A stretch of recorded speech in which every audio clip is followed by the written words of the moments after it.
What's going on, everybody? We are finishing up a puppy 2 at the moment.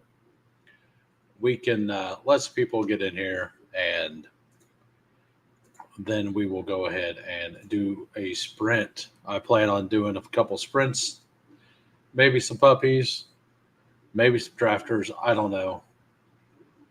I have a lot of things.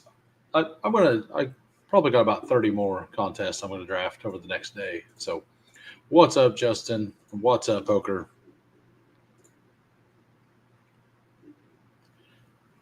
I mean, we could. Uh, and what's up, Chad? I mean, if you want, as I finish this up, I could send you the link and we can go ahead and do that.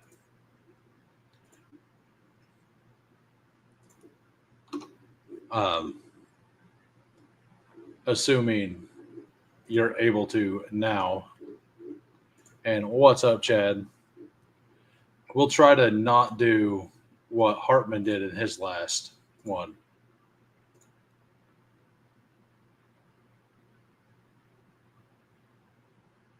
CRV.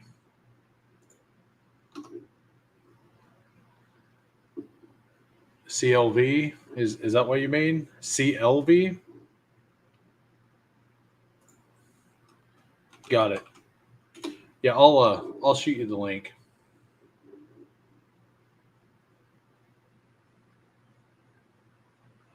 Oh, I had a random email there. So we'll go through this team that I've been drafting. I really like this team. Jaden Daniels, Trevor Lawrence. I pulled Jonathan Taylor up with Puka. So Jonathan Taylor, James Conner, Cam Scadaboo. I absolutely love that. Then we got Puka, Terry, Travis Hunter with the bring back, Jawan Jennings, Rashid Shaheed, Kyle Williams, Hawkinson, Ferguson with the bring back, and Ertz. So we have Jaden double stacked. We have bringbacks on both, and we have Trevor Lawrence stacked up with Travis Hunter, and hopefully we get a dynamic round as well.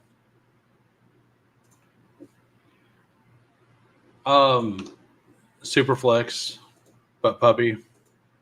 I think I drafted pretty well in there overall. Like I would say that one. I think I have a. I didn't max the. What's the $40 one? The $40 one. I feel like I had some decent teams in as well.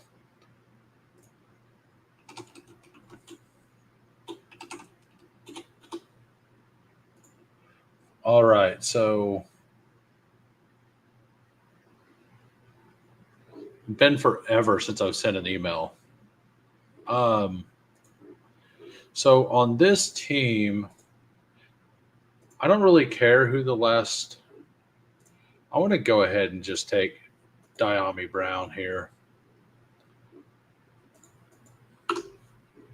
I don't know if we will. I'm probably going to be doing other things instead of that. I'll be doing the higher dollar stuff today on stream.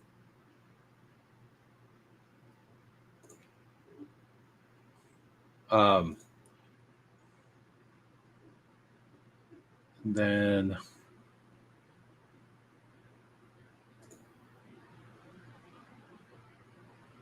what in the world? Okay, so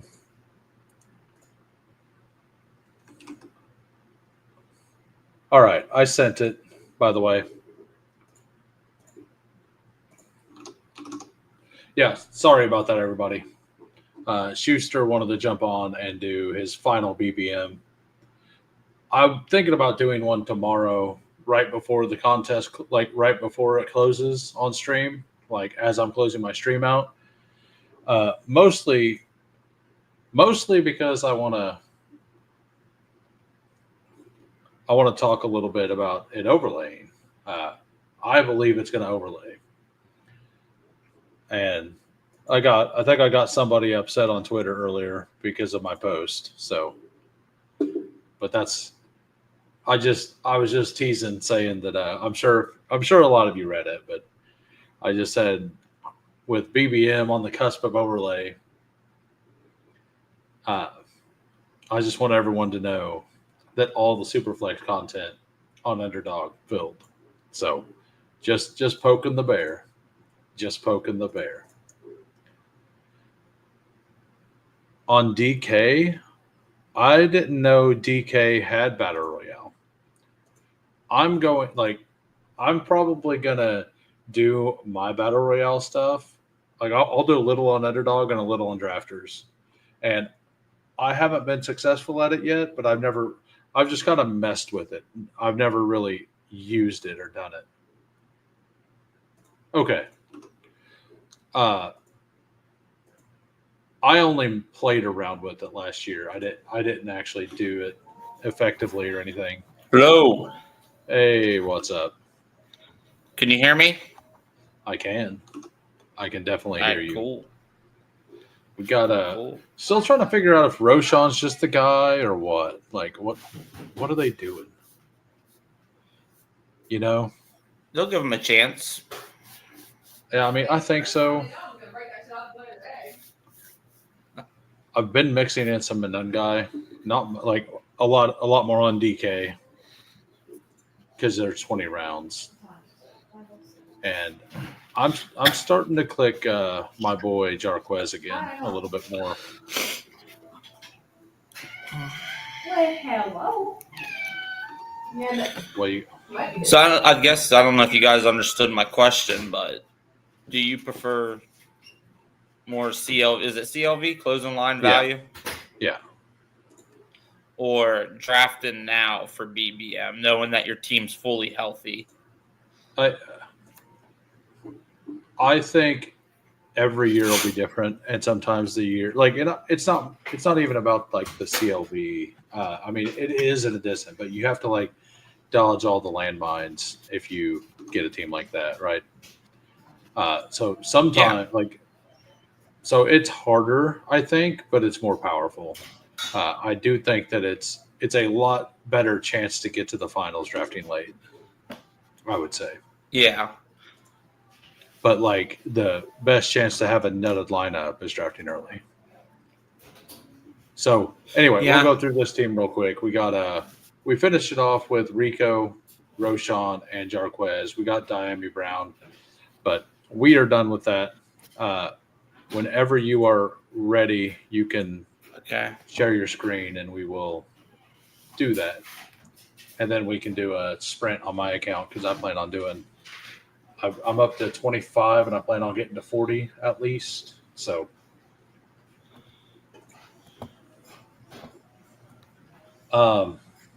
did Marathon get a promo today? I didn't. I missed it. I mean, I'm not going to do them anyway. Like, if I'm going to do that, I'm just going to do them over on Drafters. And for those of you who didn't see, I retweeted Drafters' tweet. They're giving away 10 free drafts to. They didn't even say how many people, but I think they're basically going to give away their overlay to people as free drafts to some extent. So, all right. So, we getting ready to enter? Yep. Nice. Do you want to count down? Got my screen? Is my screen up? Yep. Oh, yeah. It's okay. Up. All right. Whenever you're ready, count down. No, yeah. Just click it in about 10 seconds and we'll be good. Okay. What's up by you, Bengal? Like, just guess. I just guess. If JCM is Kyron, then later was better, right? And if JCM is trash, then early was probably better. All right, we're waiting on 8. Waiting on 8. I wish they would remove the notifications thing. Like, I hate that every time you log in now, it asks you about notifications. Like, it almost makes me not want to play anymore. Like, it annoys me that much. Like, I am so against it. And since that button popped up, I'm fairly positive that's what was going on with my Underdog account. How the other day I said I couldn't do anything. Well, it happened again later last night, and I messaged them. And this morning when I got up, I had a reply and it said, "Hey, there were some things in your account I had to clear up. It should be good." 3-hole. Oh, perfect. Like, I love the 3-hole. Hey, I appreciate it by you. Glad to 8 see you around. non-badges in this draft. Heck yeah. Go ahead and click the board and see who all we got. Like, it's easier to see the Okay. names from there. Yeah. There we go.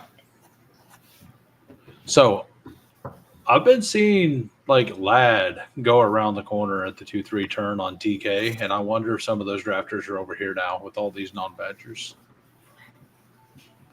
I'm not saying I want to chance it if that happens, and I don't know where you are on Lad, but No, I like it. What are you on the 1-2-3 order? What's your 1-2-3? I like to go Chase, CD, Yeah. CD or Bijan, depending on how I'm feeling. That's kind of where I'm at. I mean, Bijan went. I take Bijan because it's just harder to get, and then I think CD's probably the clear 3 now. So, Yeah, final one, you get one of your guys. Gotta love CD's it. nuts. Yeah, CD's nuts.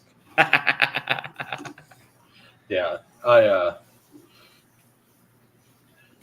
So, have you done anything different or weird with CD? Like, have you done any pulling up Jaden Daniels to 27 to get the game stack or not? And do you think that's just bad? No, because I like to pair him up with CD, obviously Dak. And I get the Jaden Daniels, so I like to do like Debo maybe in the 6th, 7th round whenever he was falling. Right. My favorite game stack for the last week is the Dolphins and the Buccaneers. I cannot agree more. And I would love like the CD or Bijan into Bucky into Mike Evans just feels so good. Yep. Like just pull Mike Evans up. You get that week 17 game stack. With Atlanta, you get Chase Brown. Yeah, we're gonna see some things in this draft, boys. I don't know, my head or okay. No, we are so there's like a 10-second delay on streams. Okay. No matter what. So if you have it up on your phone, it'll be about 10 seconds behind. Okay, gotcha. So no wonder I never get in those drafts with those streamers like Chesapeake and them. It's actually like 8 seconds exactly. If you okay. And I learned this not too long ago. I guess you can right click on the screen. Okay.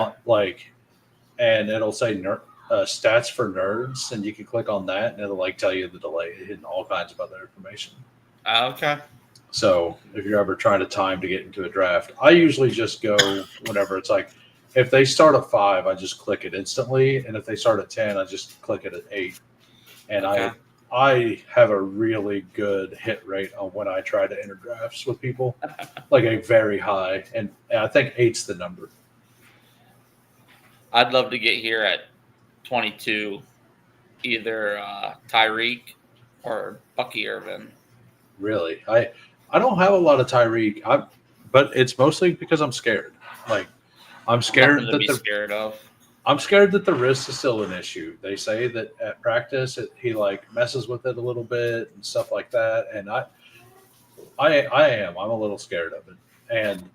But what you win when you win is $2 million, right? So yeah. So I like in BBM specifically, I think it's a better I guess it's kind of the same bet either way because it's a $3 like for a puppy it's $5 into 100,000, right? So it's kind of the same bet. I've just been seeing him go basically the 3-4 turn. Like I got him at pick 40 on Underdog today. Oh, nice.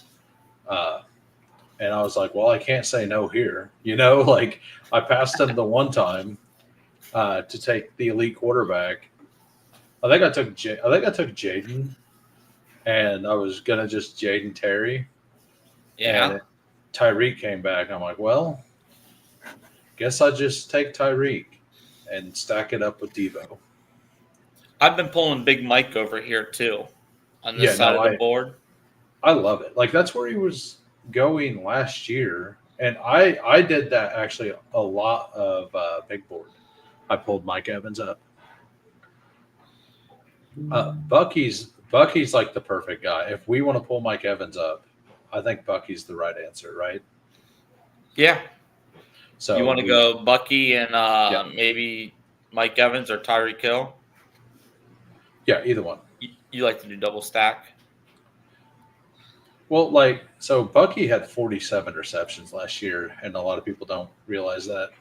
Oh yeah, he's gonna be the workhorse too in Tampa. Yeah, they'll still use Rashad White a lot, but I assume they'll still use, even without Cohen, they'll still use a lot of pony personnel, which is the 2 RBs.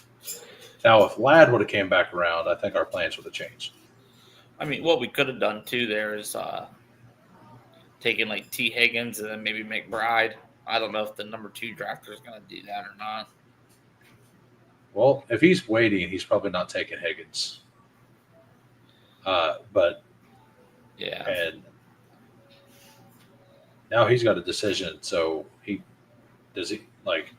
you want one of those two if they fall, or do you want to go ahead and pull Mike up? I think T. Higgins. I like Mike.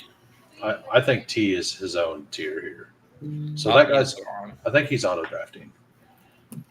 I'm cool with Mike, and I'm cool with Trey. So let me start up. Let me think. Yeah, no problem. I'd be good with either one. Let's do Mike. Sounds good. And yeah, so the team right now we have CD, Bucky, and Mike Evans. I think Tampa.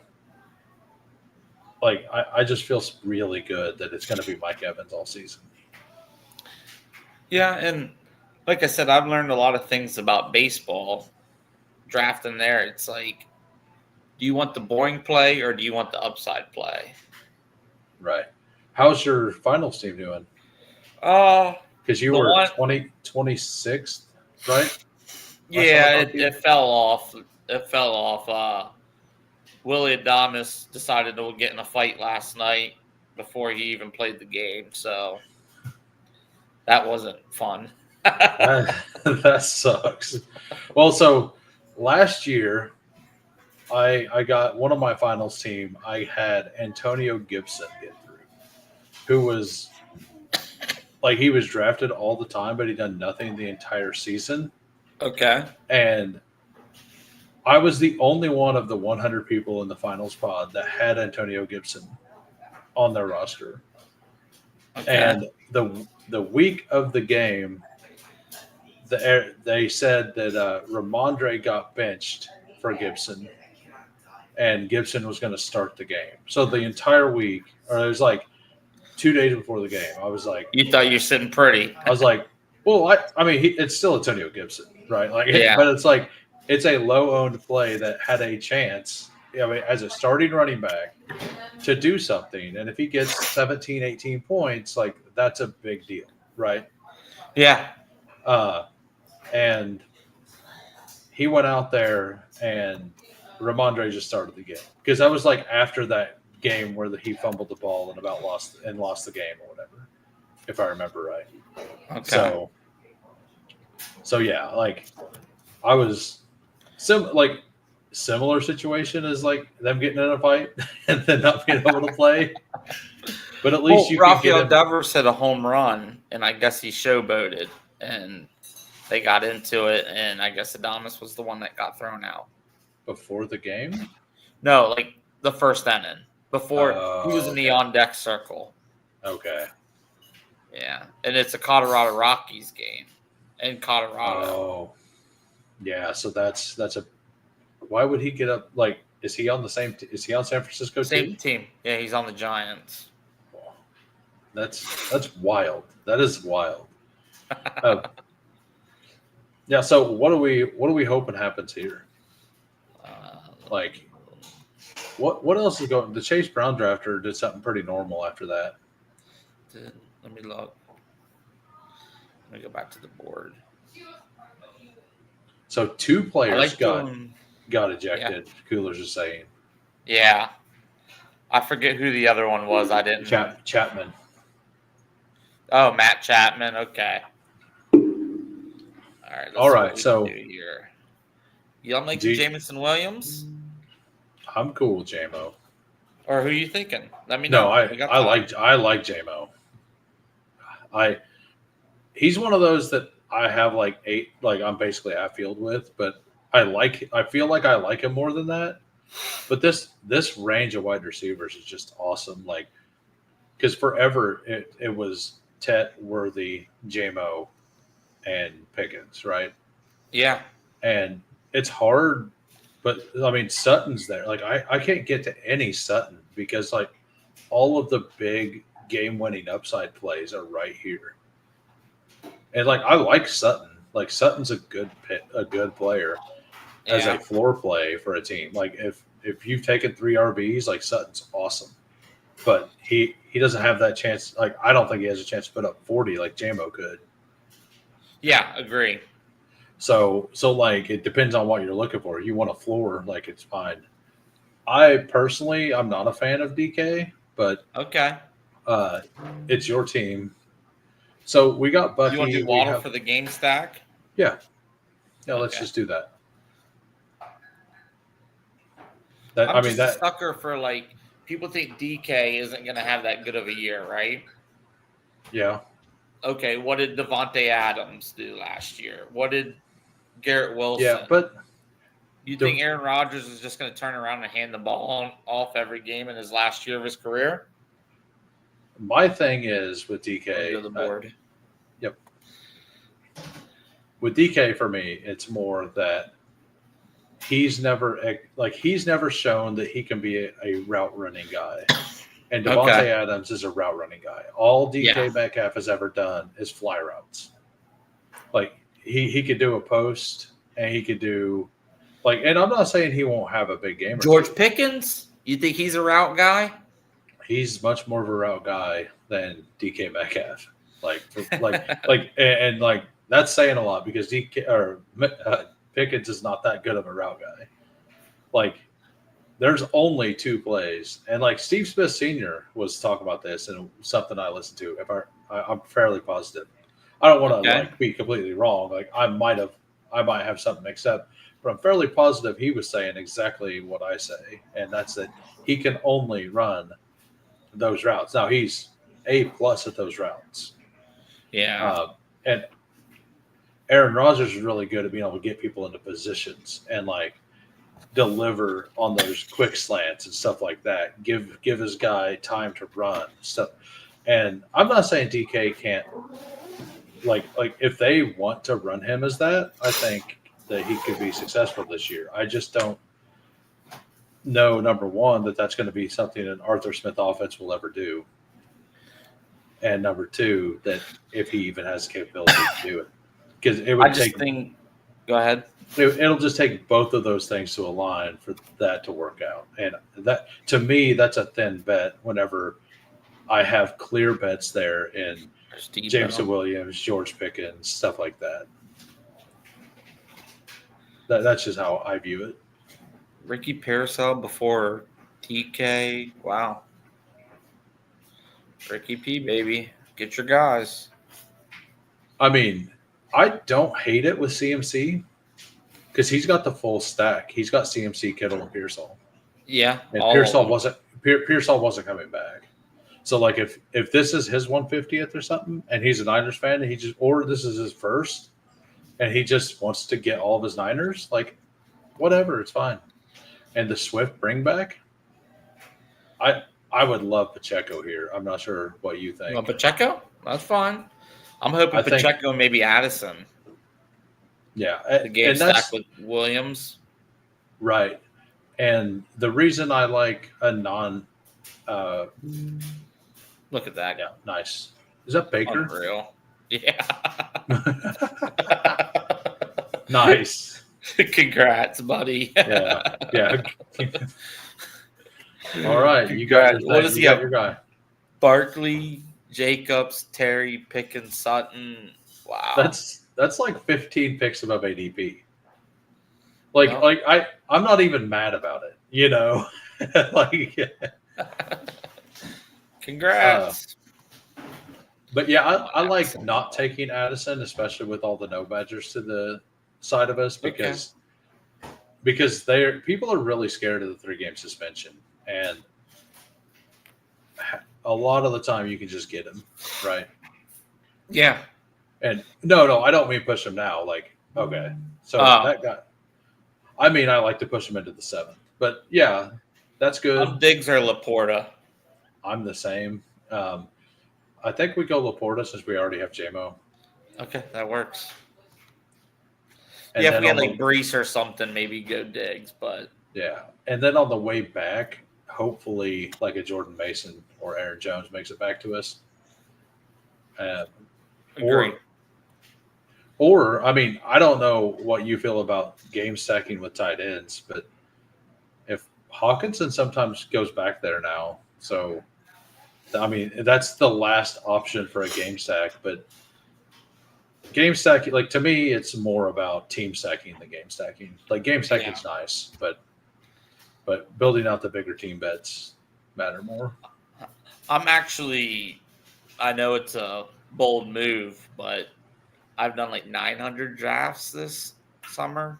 Yeah. Maybe let me see what my Jefferson. Oh, you're fading Jefferson? Oh, yeah. I am not. I've got like 11%.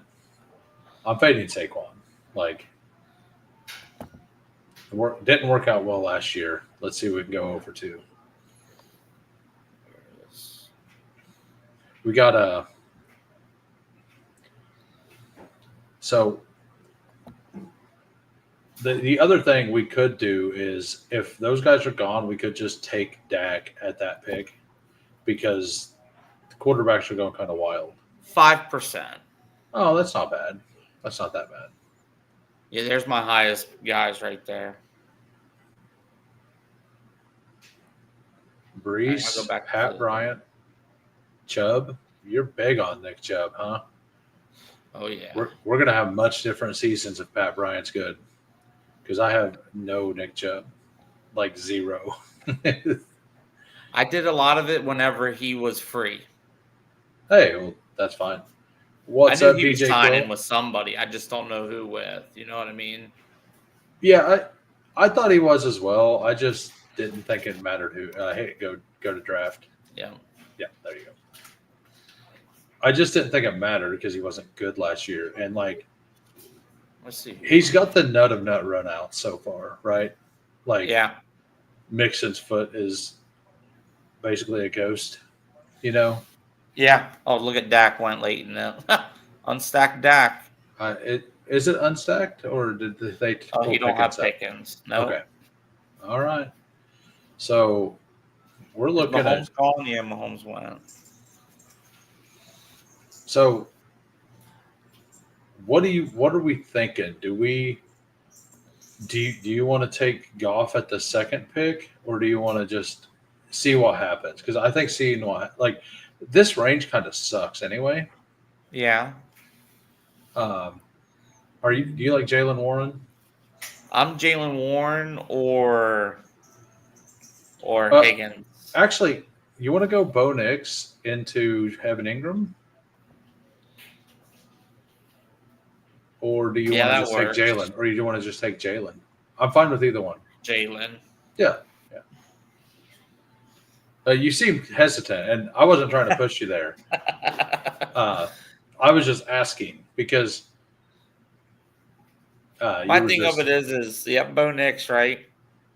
Against the Chiefs. What's his playoff schedule? It is. I guess we could have went Bo Nix with like Ingram and then Pat Bryant later on. Let me look at the playoff schedule real quick.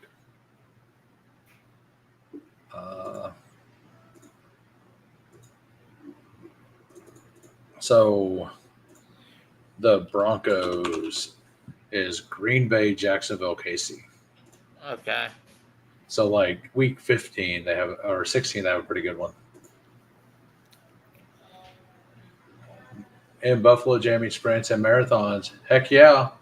He has to go to a different state to do them. Okay. All right. So, we want to just pull up Goff, or do we want to take Cup, Dobbins, I'm whatever you are. Mooney? Actually, go to Mooney. Mooney? He's down a little bit. There he is. Yeah, got him. Mooney's mispriced right now. Mooney should be You think? like. I was a Mooney line guy. I thought Mooney was the last receiver, and I think Mooney should be like. I think Mooney should have been going ahead of Shakir the entire season. I was drafting him in the middle of the 7th Okay. before, and he's practicing. He was limited, I think, but he was still practicing. So, like, if he misses a week, it's a week almost definitely. What's up, Bink? So, Hartman said something about what percent of your drafts were auto drafted? Hartman wants to know. All the Dalmatians, the $1 ones. So I did 170 of them. I did 69 the first time and 101 the second time. Nice. And then all of my weekly winners, I autoed. I set the limits as 1 quarterback, 1 tight end. And then autoed? And well, no, I autoed it all, yeah. Did you set up your own ranks a little bit? Like just kind of move up a couple people? No. Just let it go. Let it ride, baby. And the puppies, I maybe 50 to 100 of puppies. Nice. The $3 ones, autoed the $3 ones. Oh, the Pomeranians. Yeah. Yeah, a lot of those.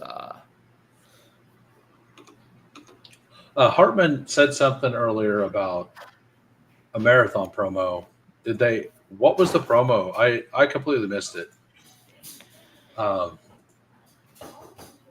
do you mean? The quarterbacks? Is Hartman's not in here.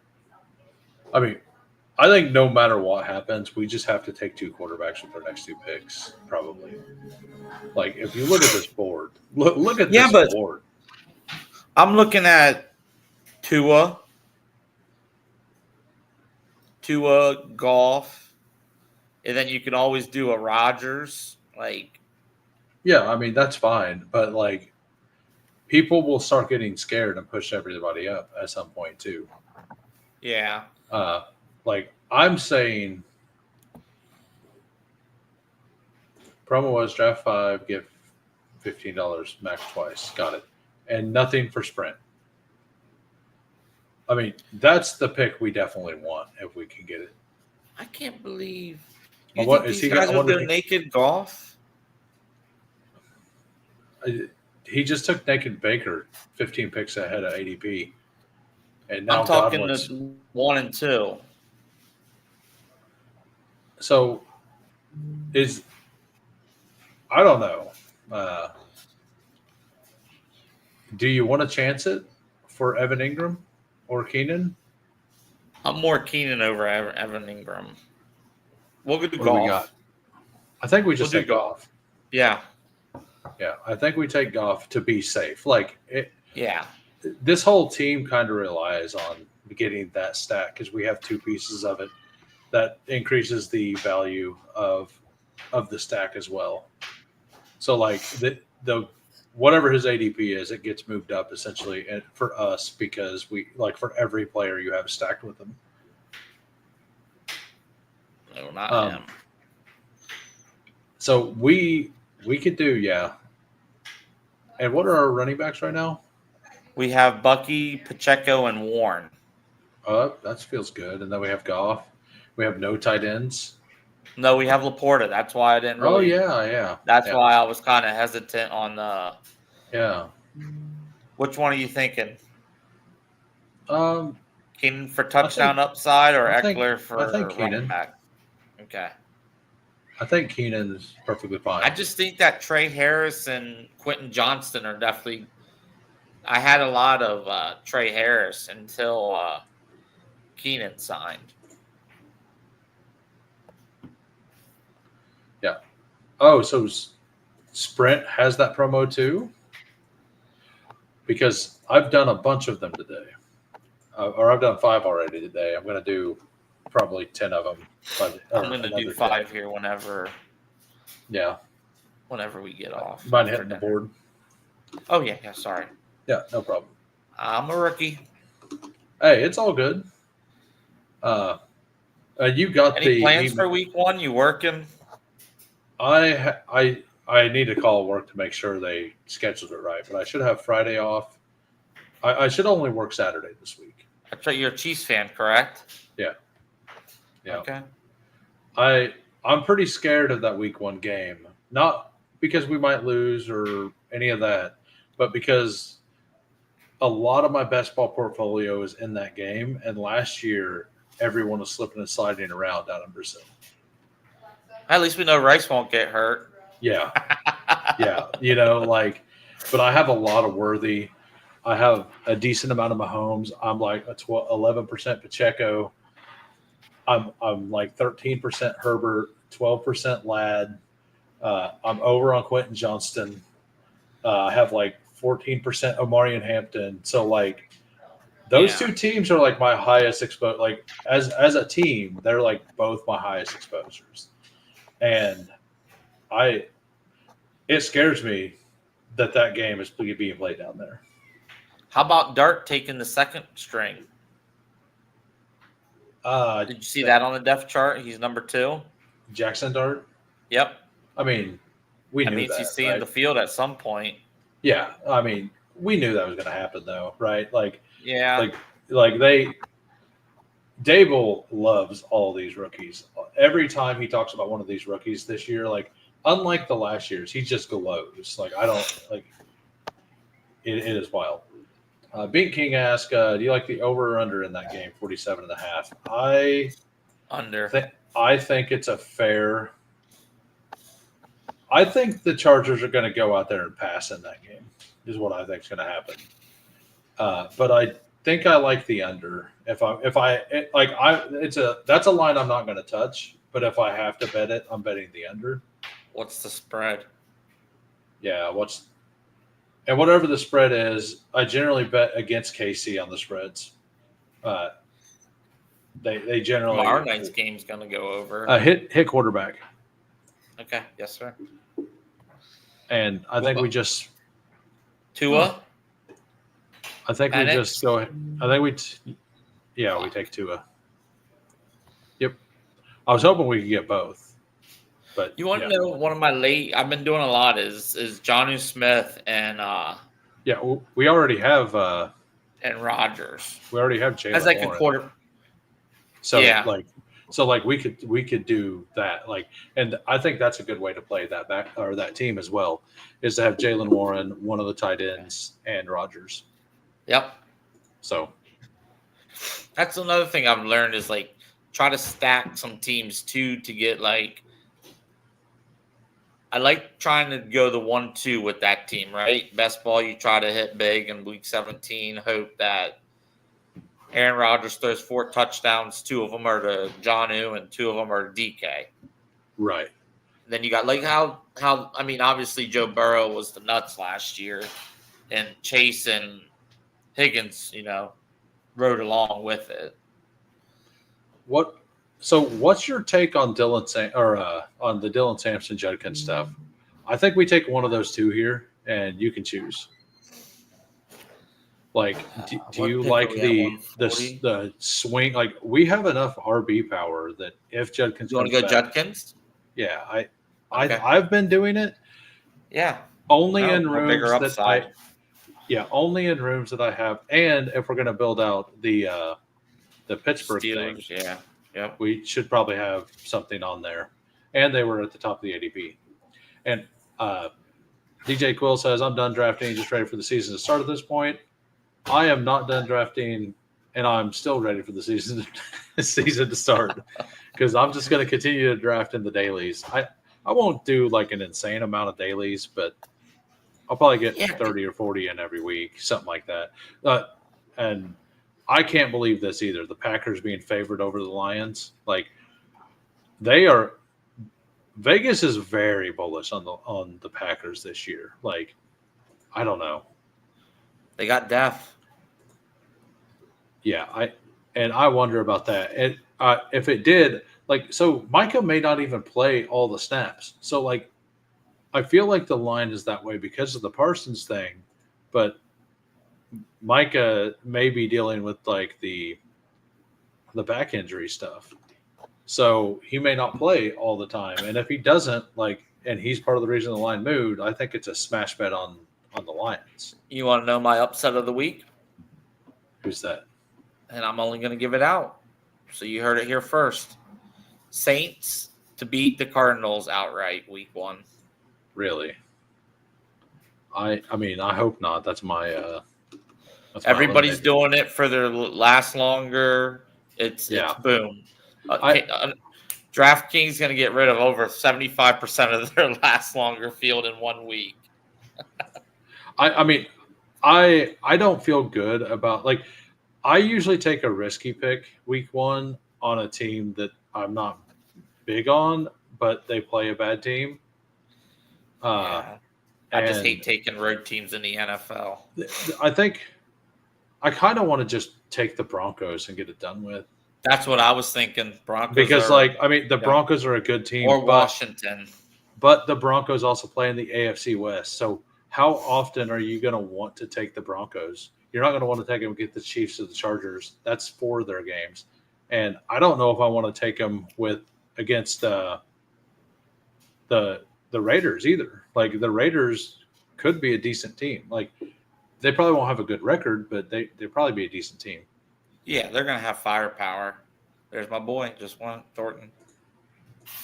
Yeah, I selected the Cardinals, but I think I'm actually going to change it to the Broncos because don't just do it because I said no. I was thinking about it. In the survivor pool, you don't want to go the favorite, right? Because you want that favorite to lose. Well, like, the more I think about it, it's like, how often this season am I going to want to take them, like the Broncos, just based on what I expect their schedule? Okay, so a hit quarter, or what pick are we at? We are at pick 165. Yeah, I think Thielen's awesome. That's like the perfect pick. Okay, good. So, I was thinking the same thing. Yeah, it's the only option we have for a bring back left on the entire slate. So, click. So we either need to take a tight end here, or we could just ignore ADP and bring up Rodgers, since the room's doing some wild stuff and we're basically in the dollar range. Yeah, let's bring Rodgers up. I was thinking that too. I think we just do that. Sladen says, by the way, Sladen, was your account locked? Like, were you getting like disconnected, and then whenever you tried to log in, it told you logged in too many times and make you reset your password? Because it was doing that to me. Steelers would need the Jets to even ponder passing first before they could do that. Right, yeah. Okay. Yeah, well, I messaged them last night, and then they – okay, Numi got it. And somebody messaged me and said – because it was Sunday I was having that issue. Go ahead and click the board. Yep, I'm going there now. But I ended up going, and I just couldn't play, and it was on all 3 apps, and they said there was something. It said we cleared up some stuff with your account. So I don't know what they were doing with the accounts, what happened, but mine, I was pretty much locked out. So another thing with the Saints. Oh, go ahead. No, you're good. I'm just curious about that.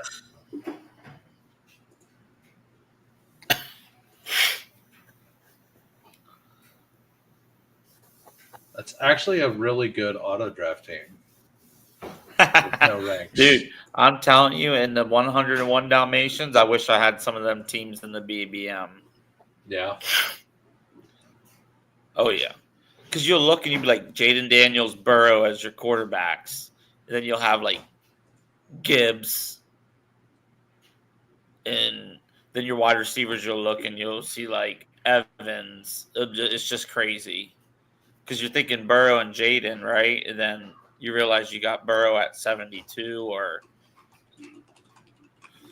those are the value drafts to do if you have, time to do 101 drafts.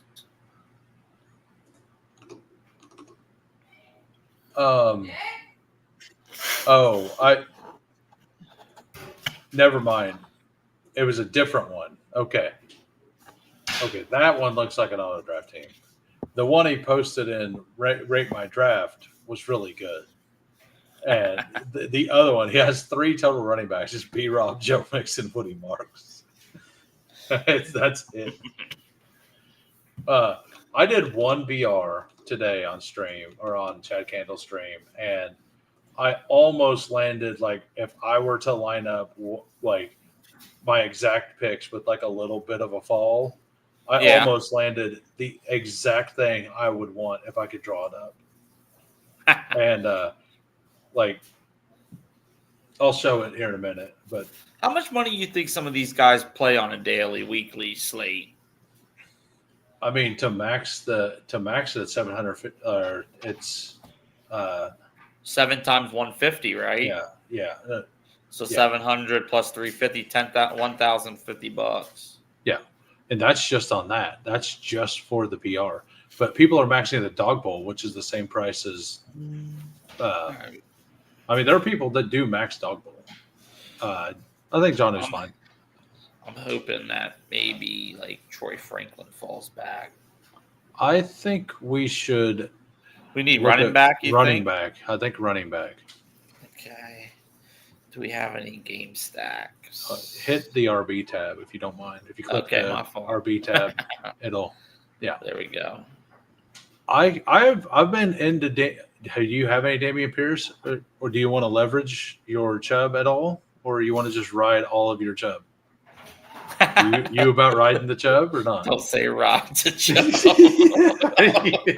I'm not riding any Chubb, buddy. There's your bet. It's your ride or die. I get it. Did Jarquez Hunter go?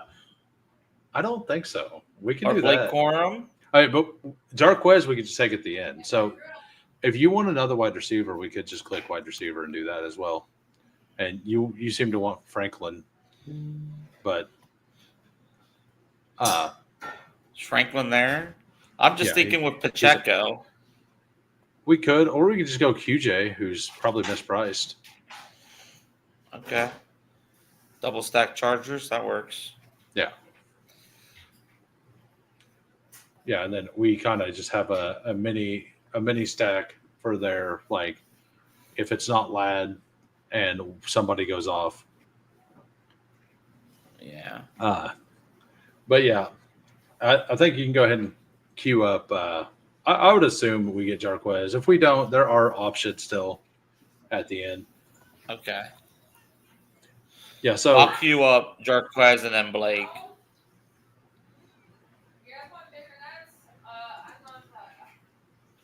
Are you okay? So you just want one or the other? I mean, so Taj Brooks is still available, and Giddens. I mean, I'm sure they won't make it back. But Jarquez never goes anymore. I wonder what percent he's going to be drafted. Like, everyone's very scared because Corum looked good and he's going to be the RB3. But everything they've said all summer is that he's going to be the change of pace guy, and that they're going to not ride Kyron into the ground this year. And last year they said that Corum was they wanted to lessen the workload, but Corum was the same guy, and they are not talking the same way about Jarquez Hunter. So I'm in on it. It might be dumb, but I'm in on it. I never watched any of Jarquez's tape. Where did he play college at? Jarquez was Arizona. Okay. I think. Yeah. QJ is a weird one for me. I got to 5%, but K really murdered the dream. I was overweight on him And I was the one saying that like the Trey Aaron or like Keenan doesn't really affect him. Like he's always had that role. Yeah. And Trey Harris and KLS play a different role. And I think that they play more the role they're going to have Keenan play. So I think Keenan's more of a roadblock for them than QJ. But I could be wrong. Like KLS has looked really good. So, but at this pick, like if he starts a couple weeks early in the season for us, it's a good pick, right? Yeah. So, are you happy with this final BBM? Oh yeah. So you want to go Jarquez? Yeah, let's go Jarquez. All right. You want to read off the team? Yeah. All right. I'll scroll over here. So the team we got, it's a 3-5-8-2. We got Jared Goff, Tua, and Aaron Rodgers all stacked. Running backs, Bucky Irving bring back on the Tua stack. Isaiah Pacheco, Jalen Warren stacked with the quarterback. Quinn Sean is the bring back on that game. We got Jarquez Hunter. We got CeeDee Lamb, Mike Evans stacked up with the Bucky stack and Baker. J-Mo with Laporta stacked up with Jared Goff. The bring back Adam Thielen. Then we got Darnell Mooney, Keenan Allen, and Quentin Johnston. A little mini stack there with the Chargers and Jonnu Smith to pair with Aaron Rodgers and Jalen Warren. Since we did not bet on DK Metcalf, we bet on the rest of the offense. I like it. We have three full game stacks with bringbacks. We have a bringback in every game. And we're double stacked in every game in every team as well. Like I think that double stacking matters more than the bringbacks, but I do think that the bringbacks help. So like it kind of correlated perfectly, really. Oh yeah. So we are gonna remove that from stage, and I'll show you guys the only BR I'm going to do this week. I got the 101, and I took Bijan because I told everybody I would. Then Jaden Daniels and Neighbors made it back to me, and people are scared of the Q tag on Achane. He made it all the way back. Pick right before me, and then I took Njoku, and the pick right before, because I think that the fourth tight end is a big deal. I think Njoku's actually a really good play. He's going to be high owned. Well, he's going to be, but like, yeah, I got 3 ADP values. Jaden Daniels generally goes at 8, and Neighbors usually goes at 9, and I got him at 11, 12. Yeah, and I got Achane, who usually goes at like I got him like 3 picks past as well. So like it's going to be unique for sure. But then Terry McLaurin went unstacked, not as the top guy on the queue to a team. So hopefully what you need is Deebo Samuel this week because I love this BR team. Yeah, like, and I kind of like Njoku as a better play than like Kittle or actually Bowers this week. So I like that team quite a bit. So we did that. Go ahead and go name that team. Okay, yeah. I'm going to go ahead and if we're going to share that one, we'll do a sprint on my account as well, just like we did the last time.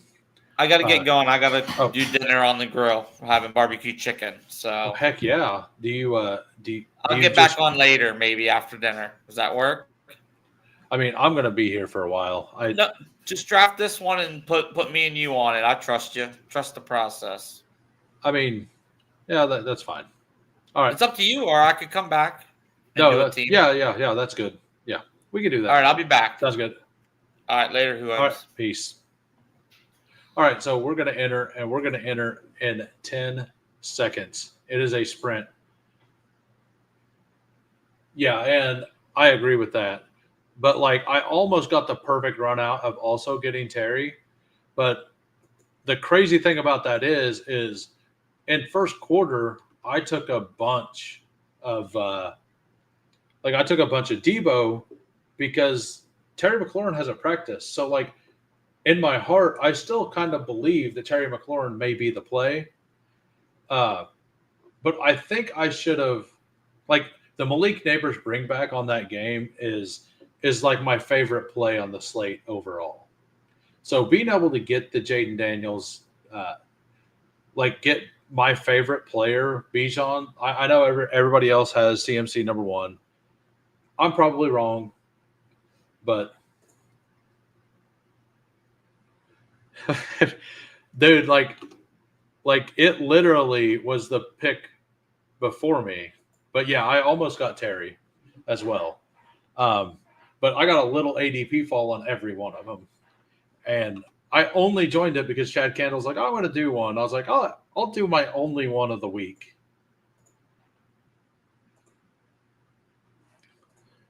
And you know what? A refund, probably, if that would have happened, then the stack would have, won it, and then I'd have been very upset. We are waiting on one for the sprint. And if you are joining, please smash the like. No, it's probably the better play. The better play is probably actually Debo. And Terry wasn't drafted 100% of the time. He was like a 35-ish player. What's up, PP Punch? That's a little inside joke there. We got Updog here at the 2. Updog is in I submitted my Justin Herzig lineup. He was one of them. We got PP Punch. We got Who Hames. Hartman also in my lineup. And Sladen, his account's back. He's got the 11.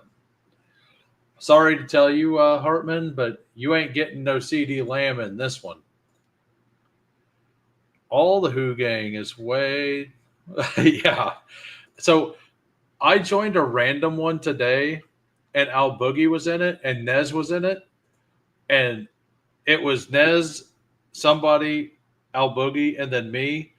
Al Boogie got dominated in that. He just got beat up from both sides that whole draft. And that same thing's probably about to happen to me. He pulled up Puka better than Lamb.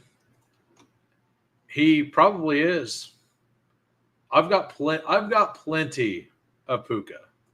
Actually, you know what? I was thinking I'll be nice. If CD's here, I want a single share of Saquon in this contest, so you're welcome.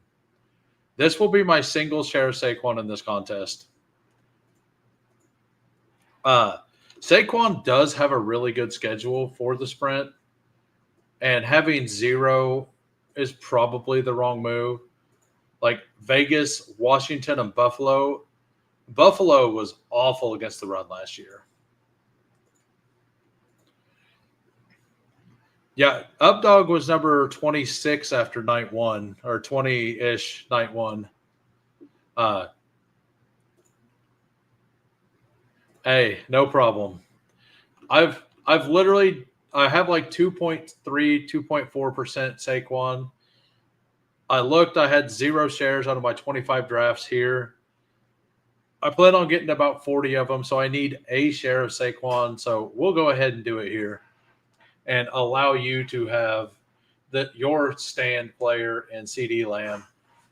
I'm probably going to do something a little different with my CD with my Saquon team than most people will. Oh, nice. Up to 9th. So want to hear something funny about that is I placed a bet with some of his players to do good as a pick'em to root alongside of him. I went 0 for 3, but he gained ground. So I'm not going to jinx your team anymore by placing pick'ems because those 3 guys sucked. Just so you're aware. What's one team you want to lose week 1, if any? What do I want to lose? Let's say that's a little too loud in my opinion. There we go. All right.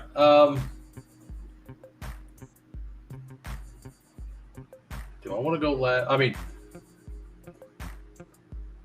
we'll go Bucky. Bucky's got an awesome playoff schedule.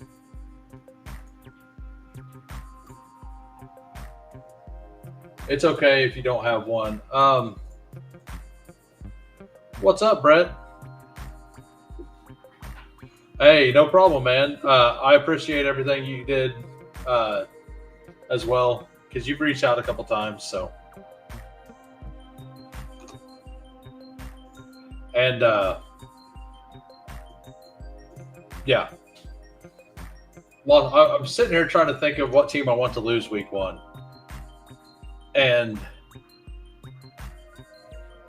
for pure comedy purposes, it's and like you're gonna say it's because I'm a Chiefs fan, but if the Browns can beat the Bengals week 1 after they started their starters and like, hey, we're gonna start hot, like that's just objectively funny, right?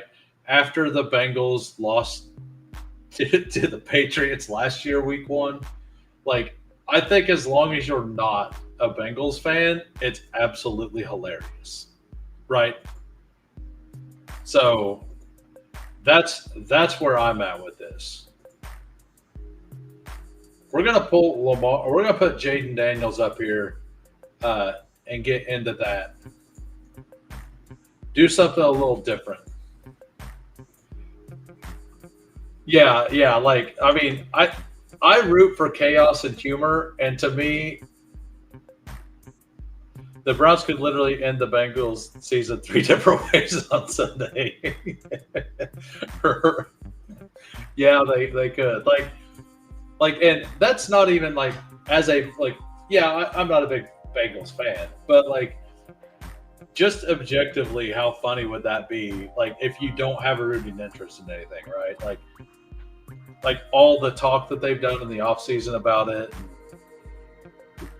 Yeah, like, I just think that that's the kind of stuff I root for. Well, and the other thing would be Dallas. Dallas has Kenny Clark in there, and Saquon gets held to like 12 yards total rushing. Like that would be the same most hilarious thing that could happen. It's like, oh yeah, like Jerry Jones just out there like, hey, we let go of him so we could improve our run, and then they go out there and like just completely stuff Barkley and the Eagles' offensive line. Like that would also objectively be hilarious. Yeah, and that would also be. I mean, it's the same thing as that. Like both sides of that workout. Lawrence Gibbs, BTJ, Evans, and Bowers. That's nice. I mean, all of the teams in BR are going to look insane this week, right? All right, so I was hoping Pickens made it back for that, but he didn't.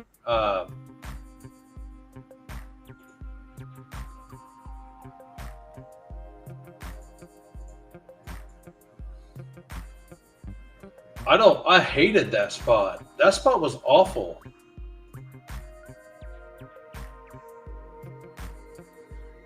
That spot was really bad.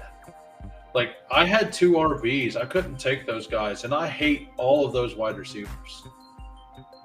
That spot was very bad. So, and both of these RBs are week 9, by the way. I know. I see that. Right? Yeah. Yeah, I probably just should have taken Travion, honestly. That was probably the right call. And Mike Evans is a very good play week 1. I agree. I didn't really want to tack on a player that I don't like here in DJ Moore. Like I've already taken Barkley. Like the goal was to make a team with the players I like around him. And that just can't happen now. Um, so, I mean, literally, this sucks. I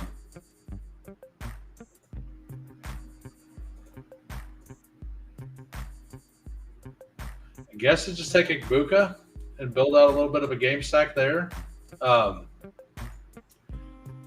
don't like. When does Devonta Smith go? Like he would have went here, but like if he, nobody likes Devonta Smith. That's wild. The hero would be to start Daniels and 4 RBs, then turn 2-4-9-3. I was thinking about it, but I didn't. The overlay, like I was trying to look at what the matchups were, but Chrome is being super slow, and this overlay hasn't been loading up fast. And I was trying to wait for that instead of looking at the players. And I should have just been looking at the players. If I was looking at the players, I probably would have just smashed Hendo. I seen it last second, and I have Steve's ranks in, and they are not kind to Travion Henderson. This is a sprint.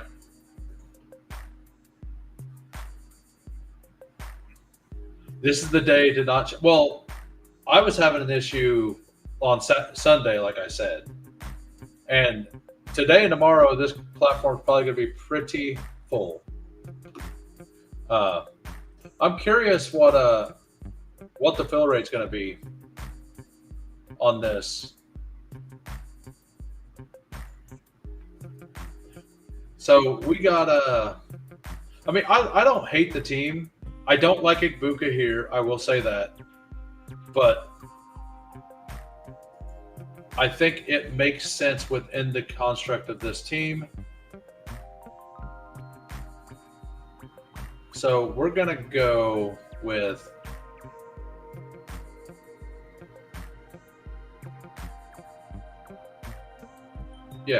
we're gonna go ahead and go with Pollard there. If nobody's gonna do RBs, I'll just take all of them. I'm gonna take a fourth on the way back. If one of those comes back, I'm taking a fourth. So everybody who took all of my receivers can't have running backs. That's the goal. I mean, he is. Yeah, BBM needs 18,000, which is how many lobbies? Like 1,600 or something? 1,650? Let me do it real quick. Yeah, 1,500 lobbies is how many lobbies they need. And if you... Why is this doing that? All right, so we'll look at the team real quick. Down to Josh Downs already. That's wild. So we got... Like, I don't like DeAndre Swift, but we could just take DeAndre Swift here. I don't know. This team, like a Jacoby Myers, kind of makes sense for this team.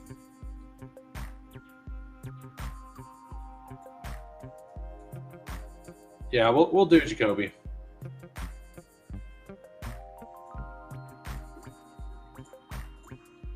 Yeah, no, I agree. Pollard's like Tesla and Horton.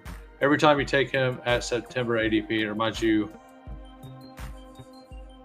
I mean, I was taking Pollard ahead of DeAndre Swift the entire time.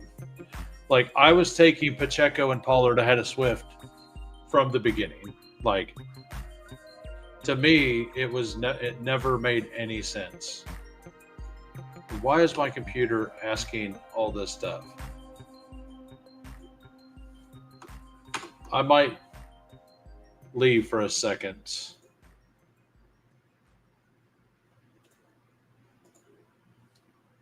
My PC decided to try to update a bunch of stuff out of the blue, and I had a whole bunch of things up.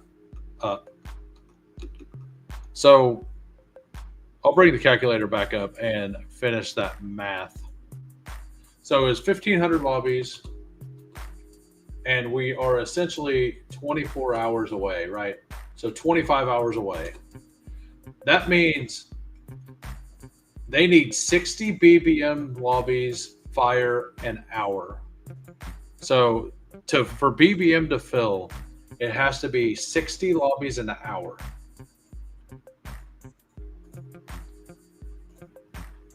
I'm so with the Saints winning week. I know you've been on that. Scattaboo or Swift straight up? Scattaboo? Like, is that a real question? Come on, I'm a Scattabro. What? Here's the real question. Ollie Gordon or JCM straight up? I'm Ollie Gordon. So I hate this draft. But we're going to go ahead and just take Baker and be done at quarterback.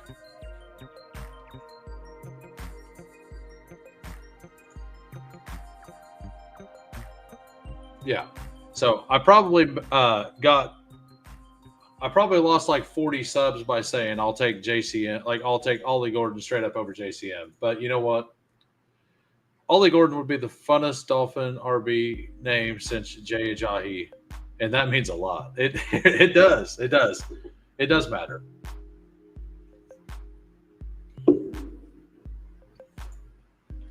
Yeah, so we're done at quarterback. Like, I like the team so far. I just don't like the players. But hopefully we can get one of these guys. Either one of them's fine. I'm sure PP is going to take Shaheed, which is fine. Actually, he did not. So we came back a little bit there. If he didn't, I was actually going to pivot to Colston Loveland there. I will forever draft a zone runner named Damian Pierce. I cannot help myself. This is the first piss boy room I've been in for a while. And I wasn't paying attention. Like Parlay Pickler over here. Like still 0 RBs. Like no running backs by round 10. And like, why would you add a 7th receiver as Khalil Shakir on this roster? What's the point of Shakir on this roster? Like, maybe I'm hating, but like, can anybody give me a reason you would take Khalil Shakir as your 7th wide receiver when you have 0 running backs, 0 tight ends, and 0 quarterbacks?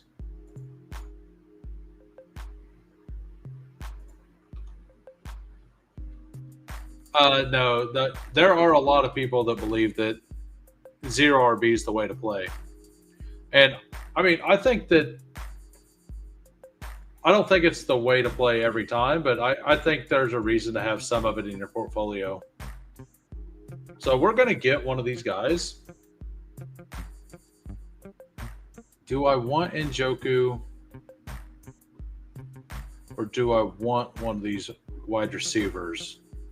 I think I just want Keenan Allen, actually. Like, I think this wide receiver room can work. So 0 RP is okay to do, provided you do it correctly, which, yeah, and like, that's the thing. He should have stopped at Shakir. Like, if he stopped at Hunter and didn't take Shakir, and like adding a 7th, that's fine if you want to do it in like one of these rounds. But to spend that capital on this team here, like, it doesn't make sense to me.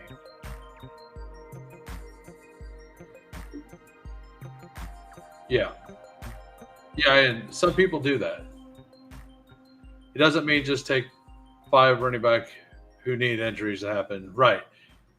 And we'll see if he got ETN who, is supposed to get that expanded role.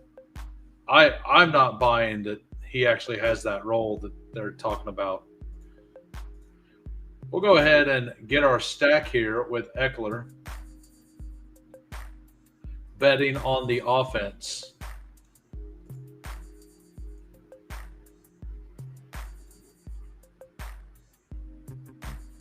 Well, like, I don't mind the hero running back.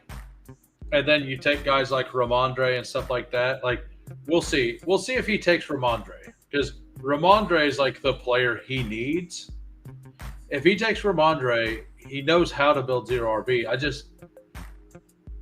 I question that pick either way. No, he takes Dallas Goedert instead. So I do question all of his motives. And if you're watching, please like and subscribe, Parlay Picker. Fun fact. After backtesting the last 5 years, RB in the flex has been the most profitable by 62% of the time. Yep. Yeah, RB in the flex is kind of the thing you need. Now, getting RB to the flex in the back of the season, like, the guys down here can definitely be the winners, but you also want studs at the front so you can flex that number too, right?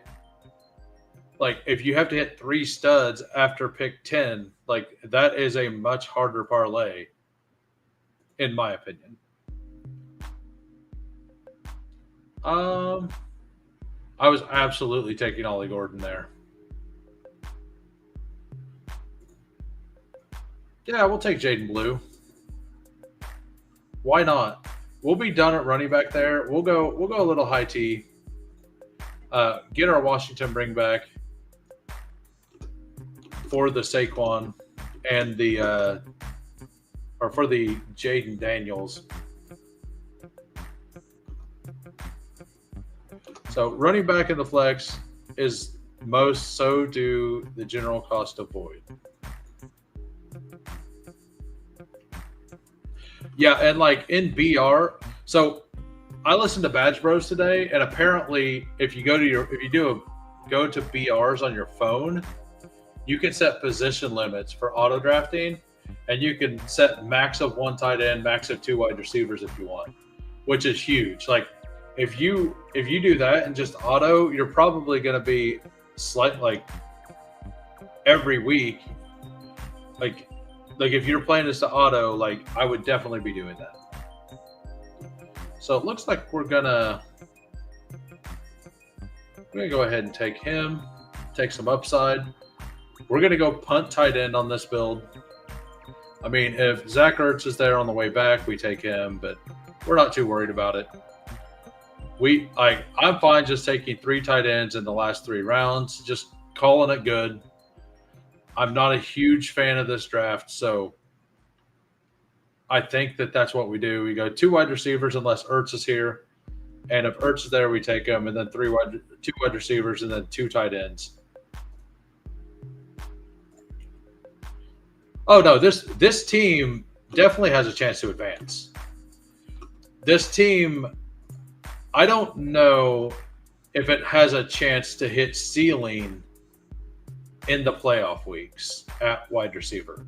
So, like, the last picks have to be like my next 2 receivers have to be like big swings, in my opinion. My least exposed quarterback this year. Oh, most is Drake May.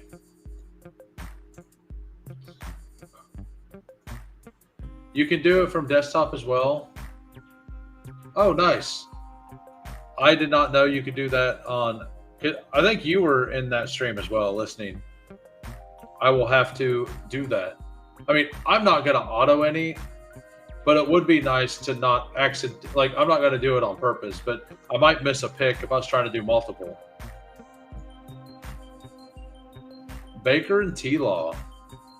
I am overexposed to both of them as well. Yeah, and who is out on May? Well, I mean, who is not out on May? But the question is, WHO is out on May.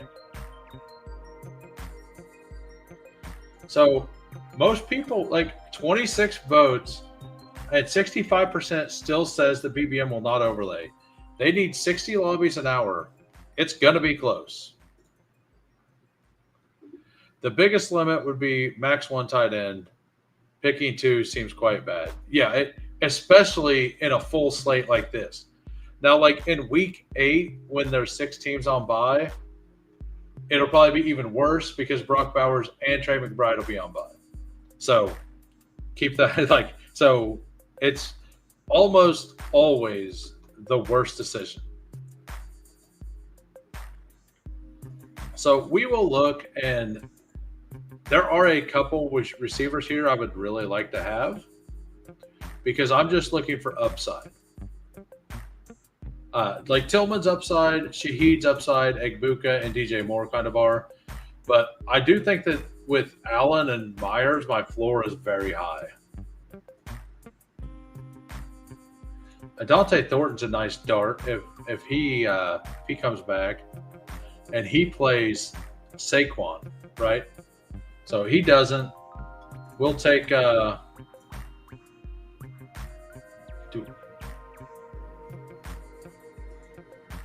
we've already got the floor. Let's take Jalen Coker. Let's just go ahead and rip the Band-Aid off, take him early. I'm not that worried about any of this other stuff. I just want to get some guys who have a chance to be good down the stretch. Coker is one of those. Purdy, Penix, and T-Law. Then Mahomes. I'm like a little over 9% on Mahomes, which is wild because I have a bunch of KC. So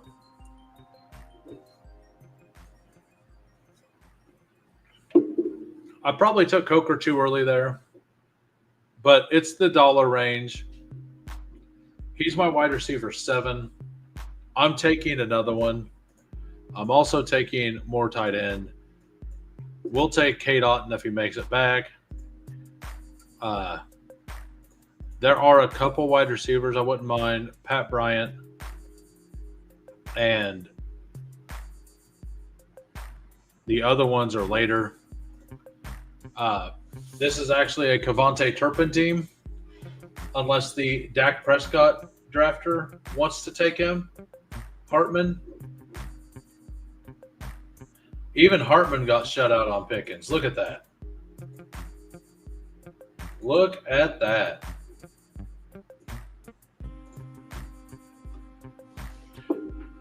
I'm not sure how everybody's been feeling about their team in this lobby.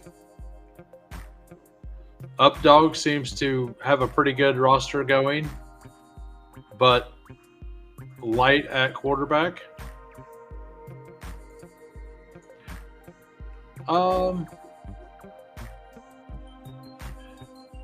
We'll take Mason Taylor over Zach Ertz. We are quite well, sir. Slayton's got Derrick Henry, Genty, Worthy, Adam, Golden, Debo. The problem was doing Daniels. Like, the problem was taking Daniels there. That's what done it. Like, I was trying to do something different for the Saquon Daniels thing. And the goal was to possibly get Terry back. I wanted Terry or Pickens back. I didn't care which. And I figure it's like a 50% chance, like 50, 55% chance that it happens. So I went ahead and done it. I don't think this was the room to try this, though.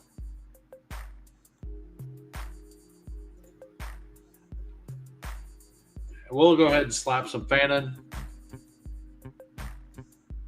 So we got a little bit of a bet on the Browns as well. and we got a double stack. We ended up with a double stack with Jaden and a double stack with the Bucks. We don't get the correlation we really wanted with Saquon, but we have some.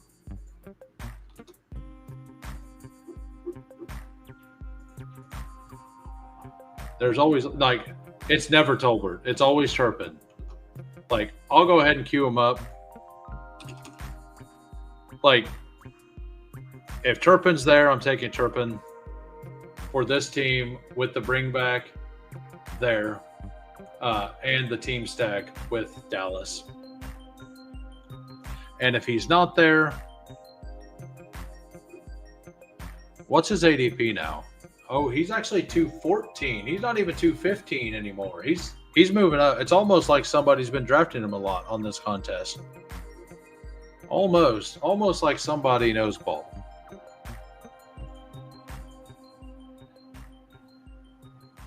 Yeah, I could do that.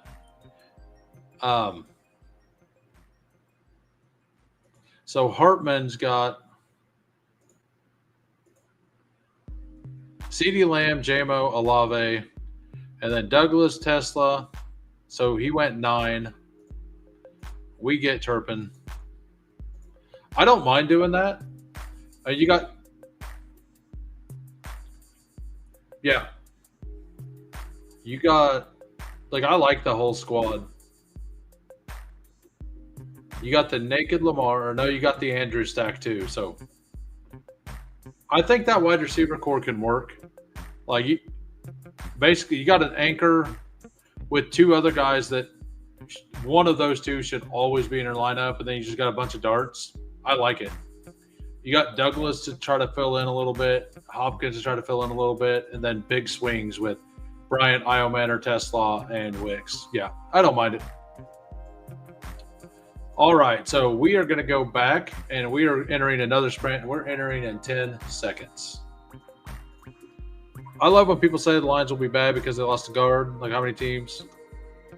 Well, they didn't just lose a guard. They lost a guard and a center. Their center retired and their guard left. So that's 2/5. That's 40% of the offensive line that is new. Because Frank Ragnow retired, and I'm not saying they're going to be bad. I'm just saying that they won't be. I'm saying that. Yep, there you go. You're on. Okay, cool. Go ahead and mute the phone or whatever. Yeah, I just muted it. Okay, sweet. Am I loud or no? No, I mean, I don't know. Let them know. They can let you know. It's the same volume you were before. So this will be the one we split then. How was? Yep. Did you get the chicken done already? Oh my God, it was amazing. Baked potato on the grill. Yeah. Butter, salt, pepper, then peas. Nice. Gotta get the veggies in, big dog. I actually smoke my chicken when I grill it. Yeah, I have a smoker Traeger. Yeah. I'm doing that Sunday. Pork butts. We're gonna do pulled pork nachos, sandwiches, Nice. mac and cheese. Yeah. Yep. But I always eat. I'm sure you brine your chicken, but like you brine your chicken and then I use it's like the knockoff egg is what it is. Okay. But it takes about 45 minutes. It cooks it and smokes it at the same time. Okay. Yeah. It only takes 45 minutes to an hour, but it comes out very, very, very tender. Ooh, hibachi. Nice. We have this place called Aki. It's a hibachi place, and oh my God, so good. Yeah. Coolers, you can come on over anytime. Yeah, and I went ahead and went over that. So we don't need any more. We are here. Oh. So we get the 9-hole PP punch here at the and it's P punch. Like, I call them PP punch. And he's like, it's P punch. So I'm like, yeah, well, it's PP punch from now on. Parlay picker here to ruin this lobby as well. Sladen, Up dog. We're in the 9-hole. Hartman didn't like that draft either, so he stayed out. Hey, I'm you're going to assuming- have those. You're going to have those. Yeah, I'm assuming Parlay Picker's listening. I don't know. The one ended, so we do another one. We'll see if they go super heavy wide receiver or not. Yeah, chat, hit the like button if you don't mind.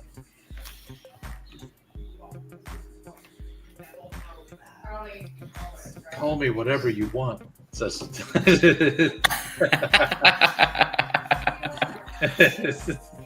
yeah, the real sharp is back. I'm saying out. You mean up dog? Yeah. Up dog. Yeah, he's a sharp. I wonder how many BBMs he did. I mean, he maxed. dingers. Did he max the dinger? I'm not sure. I'm sure he'll say something. Yeah, Parlay is a good player. I just don't understand the 7. I don't understand the Khalil Shakir pick on that team. Like, He just points, get him to the finals. He's your steady guy. No, he went 6th straight wide receiver and 7th receiver Shakir. Like Shakir offers no like spike week thing. But if I don't know, maybe he's not a player that because a lot of the best ball community doesn't even watch the games that much. I don't know. Maybe I did that a lot in baseball though. I did like 7 outfielders in a row. Oh, he did 69. Big lick. Nice. Well, that's awesome. You did 69 of them, and you get one to the finals. Come on, CMC. So, yeah, Parlay, like, he's just doing different style builds because he took. I'm Puka all day. What are you? Yep, that works. Puka has a decent schedule for this as well.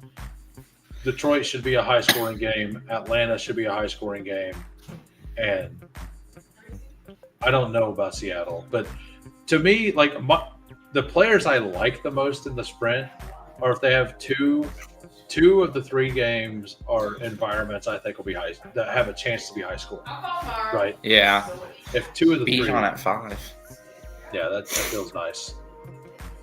And everything else seems pretty normal. Who the Colts? What's their last 3 weeks? It's Jacksonville, Seattle, and San Francisco. Okay.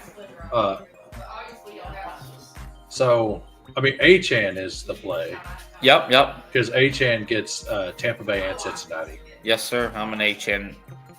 You know me on my dynasty team. Oh yeah.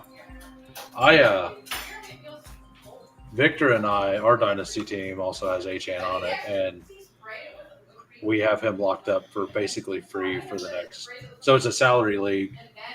Like the next 2 years, we basically have him for free still, because the way rookie contracts only go up $1 a year instead of the $5 that the free agents do. So rookie picks are way more valuable, and nobody figured that out at launch. So I just took a bunch of third-round picks and just loaded up with my bench with a bunch of rookies that had upside chance. So I have Chase Brown and Devon Achan for free. Okay. And my wide receivers right now in that league are Amon-Ra, Justin Jefferson, AJ Brown, and Xavier Worthy. Doesn't that feel so good? With Chase Brown and Achan. So we have the entire it's super flex as well, and our quarterbacks are Brock Purdy and Baker. So it feels pretty good, right? Yeah, hell yeah. We should be favored every game. That doesn't mean we'll win every game, but if we don't win 10 of 14, it's a bad season essentially. We're thin. We don't have much back. We don't have much depth. I'll tell you that. I'm weird. In redrafts and dynasty, I hate having that decision of who do I play every week. Yeah. It's so annoying. I'm like, you give me the studs, I'll fill it in, and it's easier. I don't even try to play matchup. Unless it's like unless it's an obvious situation, like your team's playing the Commanders or your team's playing the Bengals. Like, I'm just gonna take the guys I started the season with higher on, unless they've proven that they're not good. Like DJ Moore is pretty easy to move off of middle of last year, right? Yep. Like after 3 weeks, it's like, okay, well, this obviously isn't gonna work out. So like moving off then makes sense, right? Yeah. Which is why best ball is the best. Because you don't have to make those decisions. Second round, 7 RBs go. So in sprint, RB, I think, like the crowd does seem to like RBs more. A lot of the RBs actually have really good schedule. Like Derrick Henry's schedule is awesome. He gets Buffalo and Cincinnati's defense. Yeah, but I think Baltimore, they're playing for Super Bowl this year. I think you're gonna see Henry like last year. You'd watch Henry, I'd have him first, second down, then he's off the field. Yeah, 2 minute whatever, he's off the field. So annoying. So, I was gonna finally take a JSN share. I kind of like Tet here. What do you like? That works. That works. Yep. You know me, I'm a wide receiver guy, man. Like, I see these, like, I draft with a buddy a lot, and he's like RB heavy, and then he'll his number one wide receivers like Calvin Ridley. There's a player I really, really want at 40. We'll see if it comes back. And by the way, we got. Okay, I already called everybody out. Oh no, is it a tight end? It is not a tight end. Okay. And it's still there. And I'll tell you why. It's not even on the ranks. Not on the ranks. Oh. But it's somebody who will absolutely not make it back to us. So. Yeah, pick them up, scoop them up. So Kenneth Walker plays the Rams and Carolina. So that gives us. I like it. Game stacks. Smash it. God, if that guy could just stay healthy for 1 year and play all 17. Yeah. Right. And do I like him at this ADP in a box? Not really. But we're building teams. We're not building, that's what we're doing. We're building teams. So I like Kenneth Walker there with Tet and Puka in the sprint format. Like, it's probably the same in BBM. Like, that's probably still good at BBM, right? No, I like that start. That's an even start. Now we can punt running back. Don't have to think about it unless there's a value. Right. So. Yeah, like Parlay Picker, last draft, we seen him go 7 straight wide receivers, the 7th being Shakir. And this time, he's going hyper. He's just smashing RBs. Yeah. Well, that's what I like to do in the early rounds. I mean, the early side of the board. Right. Every strategy can work. But usually if I go like Barkley Brown, I won't touch McBride. It just means Lamar's going to get another 30 red zone TDs for the paper champion. I hope it's Keaton Mitchell season. Hey, best ball isn't the best. I think best ball's the best. Imagine promoting DFS subscriptions related to fantasy football and not knowing the salaries do not change once they're posted. Yeah, who are you talking about? I think I know who you're talking about. Is it somebody you were saying something in the comments? Because I'm not going to comment on that whenever I get if you don't like somebody, but I can't comment on things like that. Don't be scared. No, I'm friends with these people. So, but they're and what it is it's with Disco and Sleaze, he just posted something in a comment basically of mine, and it's that's it. That's all the further I'm gonna go with it. Start I'm not PPR Tyler. I'm not here for beefs. All right, what we got? I mean, Travis Hunter is fine. Flowers, Ricky Harvey. P. Huh? Ricky P. I'm Ricky P or Alvin Kamara.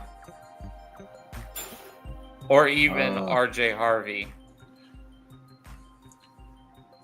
There we go. If we can get him to week 14, he plays Carolina. Yeah. So I like the Jets had the worst rushing defense last year too, right? No, No, they did, didn't they? I don't think so. Let me look. Pretty sure it was not close, but I don't think it was good. We do need a wide receiver here. So as long as all 4 receivers don't go, we're good. And even if they do, I'm fine with Olave here. Like the double stack on the Saints would be fine as well. It may actually be optimal anyway. Hey, Jets were in the middle of the pack. Okay. And like Carolina had 600 more rushing yards than the second worst defense. And I think the second worst defense was it Jacksonville? Hold on here. Hold on. What are we... All right, so we're almost on the clock. We got Olave, we got Debo, we got Hunter. Olave stacks, gives us a team stack. Hunter, I think, is the better player of the group. Like Jerry Jeudy? No. We could. Okay, go whichever one. You go ahead. Go ahead. But, I mean, I'm fine with you pick. No, I don't care. Hunter. Okay. I like Hunter. I do like the Hunter, Denver scares me. Yeah, That's but the only reason why I was like, but isn't Surtain going to card BTJ? Surtain plays the right side of the field. So it's whoever they decide to put on the right side of the field, which He is doesn't probably, move? Not really. So it's probably going to be Diami Brown. Because that's what the Chiefs do against them. They put Juju out there. Hey, don't be messing with my boy Juju. I'm not talking negative about Juju. Like, I'm just saying, like, you put a sacrifice out there, and that's it. So.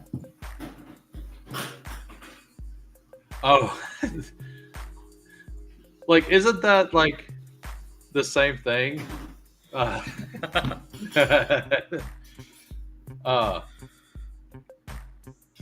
He autoed Burrow.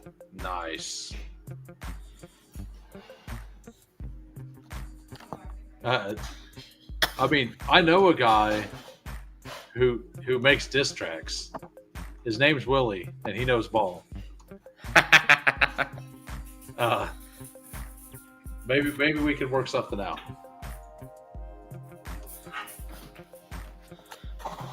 Yeah, so I just think, like, so I actually have Hunter rated in the middle of the fifth. I have him rated at like 51, 52. Okay. I just never take ahead. him there because he doesn't go there, right? Like, and Yeah. I don't want to be over like 15% on like anybody, like very few players. Like Matthew Golden, and Pearsall, I was, because I took them over and over and over again down here with Diggs. Diggs is still there. I've stopped clicking Diggs as much, and I've stopped clicking them, so now I'm getting exposures to these guys. But Yeah. I've been taking Hunter all the way through because I think he's fine wherever. See, I would have been tempted to maybe take like James Conner there or Pollard or Pacheco and be done with the hyper fragile 4 RBs and hope they make it to week 15 and just smash. No, and that would have been fine too. I think with these 3, we're really good, and I think Hunter actually provides a gigantic ceiling. And we have to be. If Brian Thomas goes out hurt, Hunter's going to be out there as a wide receiver. Absolutely. So, what do you like here? I don't mind him. I don't mind Jacoby. I wouldn't mind Hawkinson or Tyler Warren. Tyler Warren's a bring back on Hunter. Yeah, do Warren. All right, let's go Tyler Warren. You're big on Tyler Warren anyway, right? Yeah. Yeah, I like him. Yeah. So that gives us a little bit of that game stack. I think I this could see team's him coming. getting a lot of rushing touchdowns too. Warren. How funny would that be if he's just leveraged off of JT? Like, I'm like telling you, at the you're end gonna of the see him season. you're gonna see him at the 1 or 2 yard line, just tush pushing, baby. I mean, we might. I mean, and I think people forget that Shane Steichen actually comes from Philadelphia, Yeah, and he was part of the original tush push, like, lore, right? Yep. So, I could see that being a thing. I would love Caleb Johnson to come back.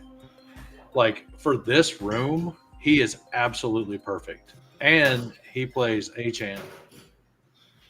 yeah, So, like, we don't need him early at all, right? So we could just let him sit Yeah. there and cook. And as long as he's doing something by week 8, it Oh works. yeah.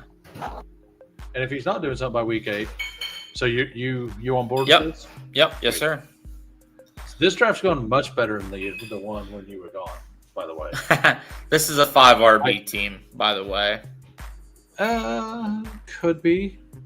I mean, We need 8 wide receivers. I feel like. I mean, I think Caleb makes it possibly a 4 RB team. Like, Oh, I like that. that's why I was saying, like, it's one of those, we could be done at 4 or we could go to 5. If we feel like we have an extra pick at the end, toss somebody on. If we don't, and he also, it's all different bye weeks as well. 12, 8, Yeah. 11, and 5, and post bye rookie bump rules. He should have a bigger role after at week 6, right? And help cover all the buys. So, And all 3 wide receivers have stacking QBs available. yep. That's what I like about it too. Puka and Hunter and Walker are all by week 8. So we do need to make sure we don't get too many extra by week 8s. Yeah. Just not too many. I mean, I think we're fine. Perfectly fine where we're at. That's kind of one of my number one rule. I'm kind of weird about it, and probably ain't the smartest thing is I try to make my first 4 picks not have the same bye week. No, that's a good strategy for Eliminator. Oh yeah, but I like the if you take like Puka and Brian Thomas Jr., right? Week 8 buys. Now look at week 8, and now your wide receiver, you're getting 8 and 4 from 2 of them. That can hurt you in a week. You lose the finals. I get that, but I kind of lean, like, I agree. I 100% agree. It can definitely lose you some teams. Yeah. But it also, there's a lot of people that think that way, and they are not willing to, like, triple stack up bye week with early players. Yeah, and So you get into the playoffs and you're nutted. Well, you just have a way more unique combination if you're willing to go 3 deep, I think. I think a lot of people do worry too much about it. Like, I do think it's a big deal, but I don't think it's like the worst thing you could possibly do. Yeah. As well. Like, I try to avoid it when I can. I will admit that. Fuck. What was? All right, so Up dog took my guy I wanted. I mean, Sladen took the guy I wanted. Pigs. Yeah. I mean, Darnell Mooney at 101 is objectively the right call. Like, if he's available after pick 95, you just take him every time. Like, that's where I'm at with it. So, you want to go Fields? What's his playoff schedule? Jacksonville, New Orleans, and New England. I'm kind of more into May or Bo. Okay. Next. Actually, let's go Bo. Okay. I don't have very much Bo next, but we can get our boy. You get this team to the finals. Who you rooting for? KC to win the division and get a bye week, or Bo Nix to go off? I'm rooting for my wallet. That a boy. I am absolutely rooting for my wallet in that situation. You trying to take that week 18 off, aren't you, from work? Yeah, I like if it's like even if it's if we lose, we're out of the playoffs. Absolutely, I want my money. You know, like 100K or Chiefs playoffs. I'll take the 100K. Thanks. I'll take the 20K. It's fine. You know, like I'm fine. Like, yeah. No, I'm 100% the same way. So, like, Bo's a weird pick there for us, but I don't hate it either. So we could just take Mims. I don't like Mims, but it makes sense. We could take our second tight end and be done. You want to go Scatterboo? With this running back room? And be done? Or Kraft. I like Kraft. Yeah, I think we push RB a little bit. And we do that. It's a little correlation there. Like, so in Bo Nix, like, I'm not saying we want to have him naked. Yeah. But, like, Pat Bryant, boy. We have Pat Bryant and Troy Franklin. This is a Pat Bryant and Troy Franklin team, if I've ever seen it. Yeah, right. Like, double stack it that way. That was kind of the thought. Like, we just get the guy late. We already have the bring back here. We already have the bring back in that game as well. I thought for sure Sutton was getting traded. Really? Mm-hmm. Take that and buy a DFS. Do you sell them, Bink? Is that what you're talking about? Denver versus Baltimore AFC Championship. No way. I would zero chance. I would like that. Zero chance. Oh, super. Oh, I see. That's what it is. That was that's a joke upon his comments. Basically, the comments were that he was upset that they would, because they were doing a draft. They were doing something, and he was asking questions about DFS, and they ignored. I didn't watch it, but I'm assuming what happened because I've heard him do it before. Like, to get the questions answered, super chat. So, I got Chiefs versus Baltimore AFC Championship. Chiefs, Baltimore again, and Philly versus Detroit. And Philly versus Ravens in the Super Bowl. Yeah. And I'll be rooting for the Phillies. I mean, not the Phillies. Here I am talking baseball. The Eagles. I will be revealing. I think it's Baltimore's year, man. I'll be revealing all my stuff on Friday. And I'm a Steelers fan. That's hard to say, Baltimore, but they just built a juggernaut. I mean, they went out and got Hopkins. I feel like I'm smashing Hopkins this year in everything. Really? You know, saying he can get 2 touchdowns in 1 week? Oh, no, yeah, he can. So do we want Bryce here, or do we want Trevor? That's my thoughts.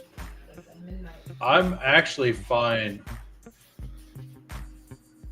Like, the rest of our wide receivers is going to be kind of thrown together, right? Yeah. Yep. And look at the wide receiver, Palmer and Hollywood Brown. Yeah. It could be that. I like Hollywood, but we can go Leggett and just do all Carolina. So I'm not a Bryce Young fan at all. I was going to say, if we take Leggett, there's a better chance Bryce Young comes all the way back, too. Because, I could see us going 3 quarterback, but I don't know. But as a third quarterback, I like Bryce. Right. That's the thing. I wouldn't mind just, do I like only having 3 receivers by now? No. But if we take Bryce here, we commit to the 4 quarterback, to this and to that. And we just end up we just ended with 9 receivers or whatever, right? So I think that's the play I want to make. Yep. And I'm not saying I'm comfortable with it, but I think it makes the most sense. You don't think Bryce will come back? I think if we take Liette, there's a chance he comes back. Okay. And I'm fine with just those two quarterbacks if we have to. I think that makes sense though to take Liette. Yeah. And I mean, Bryce probably doesn't come back because JT Sanders is a good back stack and all that. But this gives us extra, like, we have Carolina correlation here, we have Carolina correlation here, and we have Carolina correlation. Okay, it's just those two places. Dude, once Carolina traded Thielen, I was smashing Coker. And then all of a sudden you got that on a Saturday, and it was like, way to ruin my weekend there, buddy. Well, I had 33% Coker in first quarter. So I wish I would have done more of them contests. They looked so much fun. They I'm kind of sweating my 40% Tank Bigsby, like the anti Travis Etienne after they're like. But I actually think the news that came out today with Etienne is positive for Bigsby. Yeah. Because they're like, we're going to move him all around the field and get the ball in his hands. Well, that just means that it's going to be the Bucky Irving, Rashad White thing. And Rashad White's the one that moved around the field. And Bucky was the one that just ran the ball down everybody's throat.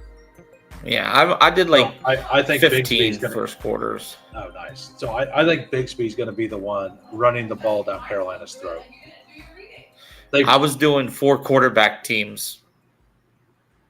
4 quarterbacks? Just smashing, trying to get out of the first, second, third rounds. I did a bunch of 3 quarterback, like 3 late. Like I took a lot of like Shaheed into Spencer Rattler because I just assume like Rattler sucks, but he's going to be very low owned. If he has a big game, like very few people are going to have him. Yeah. And like I only did it when I could afford it, and in the very last round. Hey, and you tell coolers you should see me in a what's it called, super flex, 6 quarterbacks. 6 quarterbacks. Because I'm a sucker for all the top tier players, so it's like I had Sam Howell all over, hoping that JJ was just trash. Yeah. Then he got traded to the Eagles, and then I got Kirk Cousins a lot, and Daniel Jones and Richardson. I would take both of them. Look at that. There we go. We just won So now we got the double $150,000. That's what it needs. Look at all those colors. Isn't that pretty? Oh yeah. Isn't that pretty? We got colors everywhere. And if nothing else, if you don't have Best Ball Overlay, you can draft with the Best Ball Overlay and just look at all the pretty colors. That's my endorsement. If Bink King wants to see some feet, tell him to go watch that Kyle Monangai college tape. Yeah. I didn't take you as a foot guy, but I don't judge. Like actually, footwork is what got me in love with Ladd McConkey last year. So yeah, I totally understand. Or go watch DJ Giddens make Shiloh Sanders look like a dummy. Yeah, that was pretty wild. Twice. Franklin or do we need Thielen here? Yep. Okay. And then we just take those 2 guys if they're both there on the next turn, right? Yep, correct. And Thielen that was such a great trade for him, honestly, going to the Vikings. A lot of people they don't like it makes his floor much, much, much higher, but his ceiling is a little lower. So like for a team like this, he's an awesome pick, I think. What's up, Fancy Dog? Who was the 3rd wide receiver on the Vikings last year? I took him a bunch. It was. He actually had a good year. Jalen Naylor. Yeah, you know how annoying it was seeing Naylor get all the touchdowns over Jefferson? Oh, yeah. I had 15% Jefferson across all sites. I understand. I made a stand of him over Jamar Chase last year. Wasn't great. And it was all because over the first 3 weeks, I was correct. Like over the first 3 weeks, it was Jefferson. But yeah, I moved so my drafters main that I got 150. I got exactly 150th on last year. Yeah. I took Jefferson over Chase at the 4-hole in that draft. Yeah, I traded my first round pick in Dynasty last year, and I would have had Brian Thomas Jr. Ooh. That hurt. That hurt. Yeah, I have a very hard time trading away my first. This year was a little bit easier. If you didn't have a top 5 pick. I don't know. I love this draft. I'm such a scouting junkie. Last year's draft wasn't nutted. Oh my god. With Harrison, Neighbors at the top, yeah. Brian Thomas Jr. was like an 8th pick. Bowers, Worthy, all them guys. So I think we take our boy first, and if Franklin goes, Franklin goes. Yep. So, and we got a little bring back there with the stack. Oh yeah. So if we land Franklin, I actually love this draft. Absolutely love this draft. I already named our team then. And yes, we did one yesterday for BBM. Yeah. Was that okay? I labeled them for 9-2 and 9-3. That way, whenever we're in Vegas smoking cigars, collecting our $2 million, we can just post our stream on there. And that's right. Like, oh, look at these dumb bearded motherfuckers. Yeah. I want any of mine to win, but the most comical thing to do well would be that one with Updog where I wasn't zoomed out. And I was like, what is going on? Why is Puka not there? That would be the most epic victory success. I love this team though. And that other team could win and this could win in here. Right? Yeah. Because they're different contests. So we could win BBM and Sprint. It would be awesome. All right, so we don't get the double stack. Which receiver do you want? I think we need upside. Do you like Malik? We already got the double stack there. So Alec Pierce? Yeah, Pierce. That goes with our Jacksonville and yep. And he's a spike week guy. Well, yeah, the blindfold draft, the naked, did you see that? The blindfold draft? No, I did not. I'll have to go back and watch it. It was a weekly winners with Steve, and it's literally, I put a blindfold on. Yeah. It was an absolute mess because, how many autos did you have? A lot. But, I had to keep taking the blindfold off because the way I have it set up is I use a smaller window. So if I clicked off the window, the mouse disappeared. So I'd have to look back. And we didn't figure out that's what was going on until a third of the way through the draft. So it was complete chaos. We got dialed in a little bit, but Steve guided me and I controlled the mouse with the blindfold on. And we ended up with, let's just say our quarterback room was both autoed. And well, did you set your limits? Oh yeah, we set limits, but okay, and I go over that before we actually start did the draft. I was like, this is what we're doing, and yeah, it was. Steve was super worried. It's a weekly winner, so it's anything can win, right? yeah. JJ needs to get 21 of them. 21. I think I did 22. So, what you gonna do when he goes crazy? Be broke? You talking about? JJ isn't built like what? To go absolutely nuts? I would disagree with that. So wide receiver, we get 2 more. What do you want to do here? Adonai Mitchell. Is Calvin Austin Jr. still there? You like Calvin over Roman? Yes. All right, let's do it. And then we could actually, like, are you fine with this? Do you want another one, or do we want to add another RB? What's the RB look like? You want to do Damian Pierce? I mean, I'm fine with Damian. I know Pierce. you've been wanting them on these teams.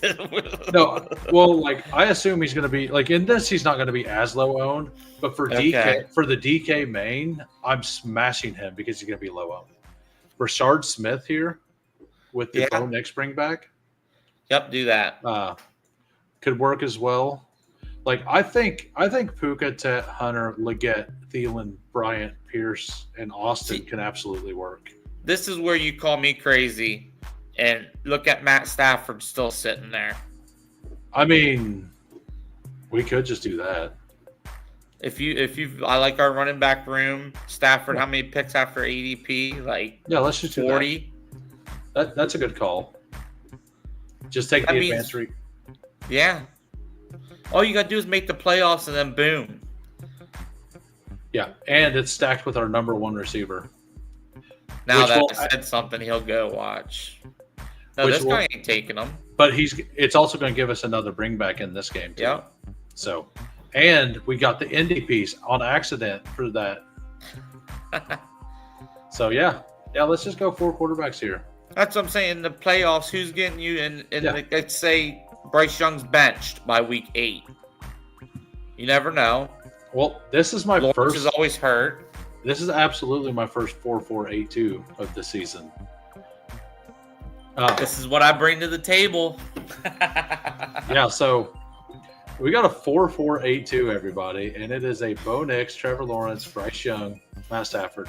And if you watched Hartman's stream last night, he went 4 quarterbacks on his fourth or in his 150th. So this is for you, Hartman.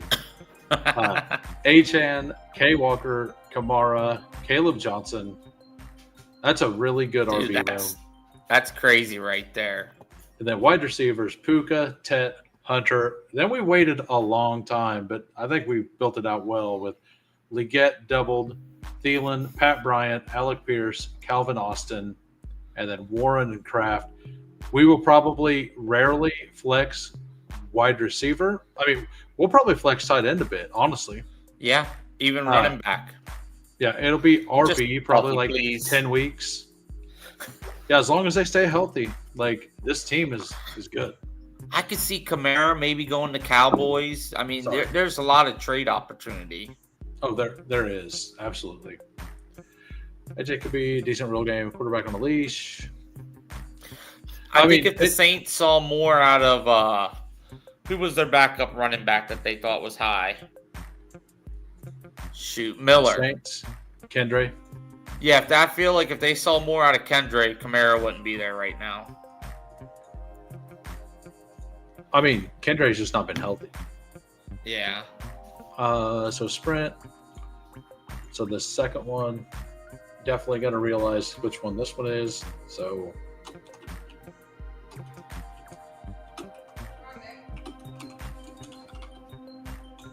And the date.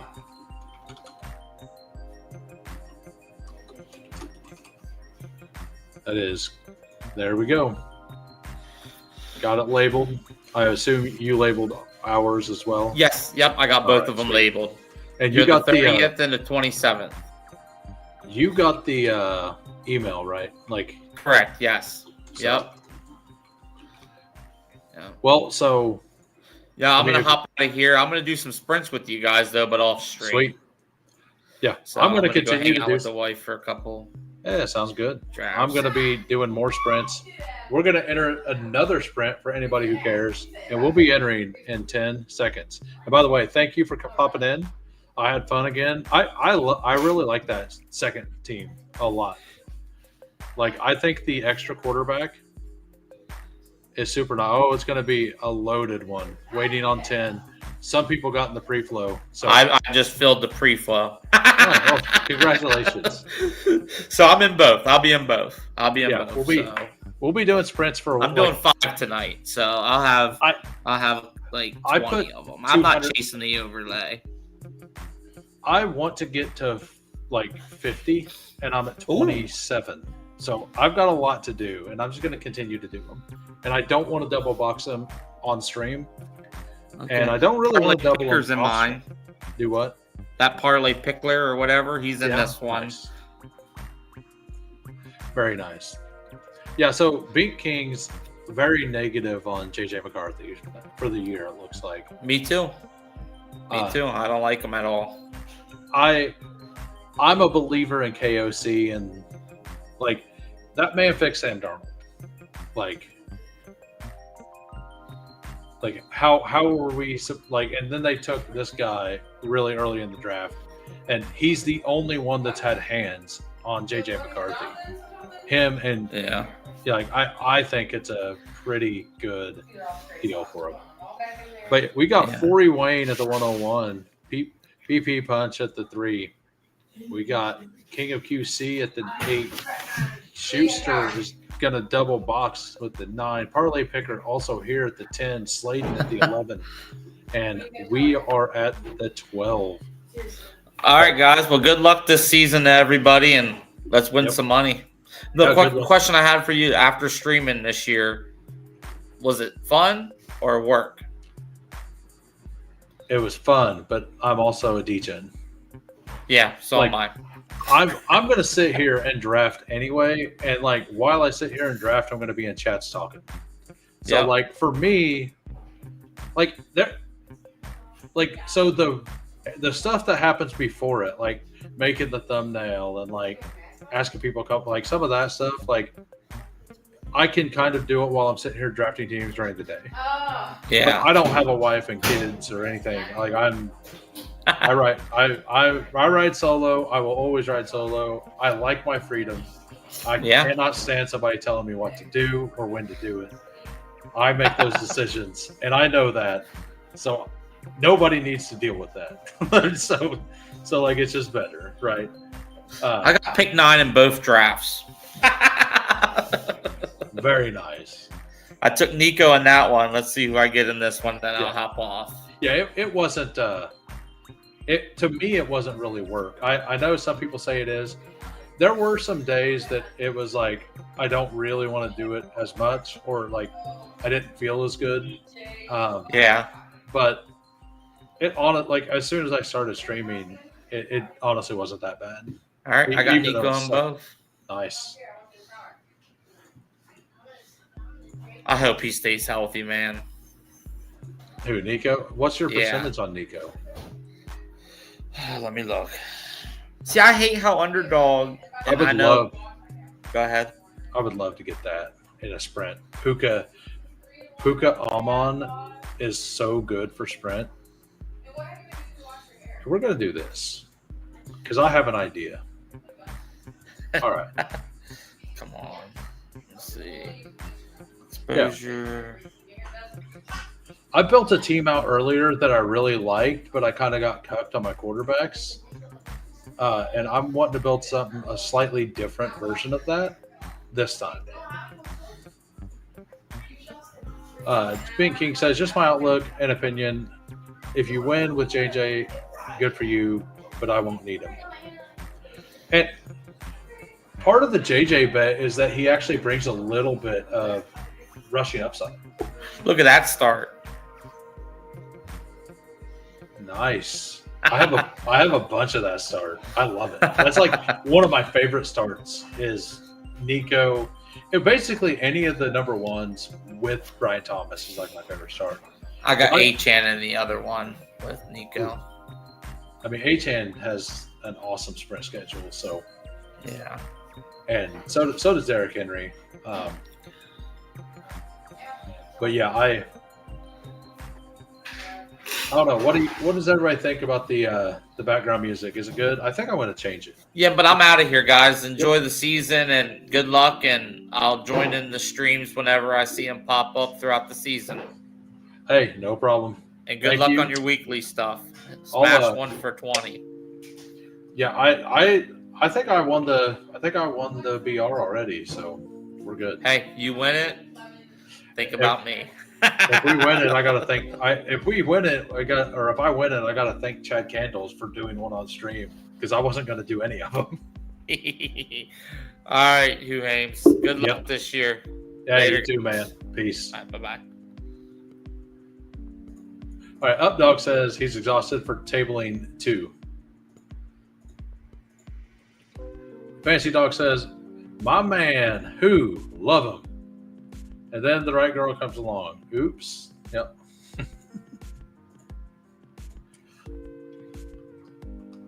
Yeah, I think that like in dailies and stuff, that can be right for the most part. I think in BBM, you like it may be one of those things that the team stack. I think there's a decent chance that a JJ McCarthy, Addison, Justin Jefferson triple stack could be what wins BBM. Like, or a Jefferson, Hawkinson, Laporta bring back with JJ. I think something like that could absolutely be what wins BBM this year. It's not necessarily one of my highest rated games for the year, but I do think that that could be the nuts. So let's look and see what everybody's doing here. I went Puka, Henry, and I'm gonna be pulling a player up to 30, 38, 30, 36, 37 here. For a reason, and nobody else is going to do it. So, see if you can guess. Something like what?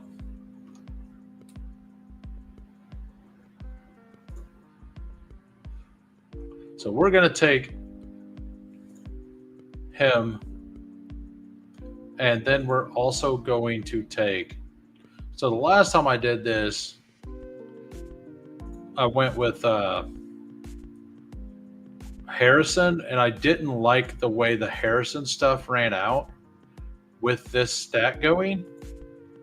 So I think I'm going to actually – no, I don't want –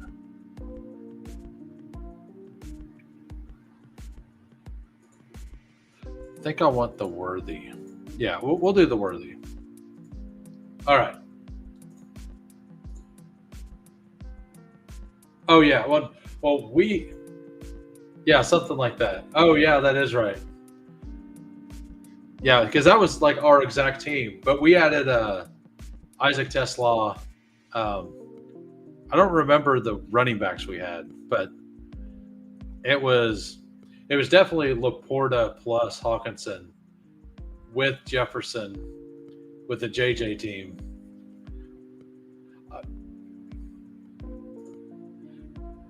My prediction is JJ is serviceable, more of a game manager this year.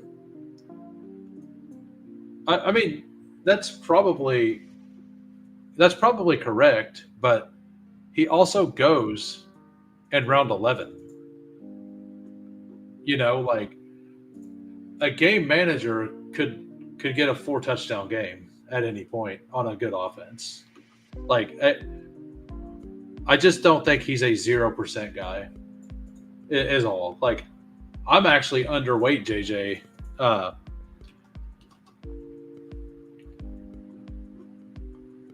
Oh, I guess I'm not.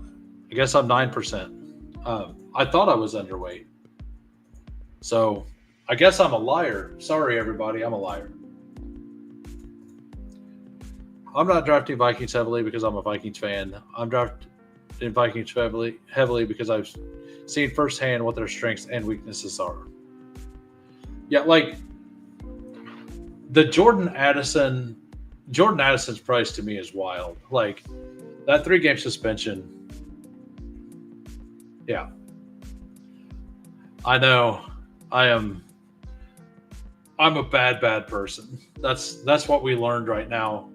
I'm just a bad person, and I'll own it. It's fine. I will own it. So I made a couple pick'ems as well. I've got a lot of pick'ems. Like I've been like sprinkling pick'ems in for a while now.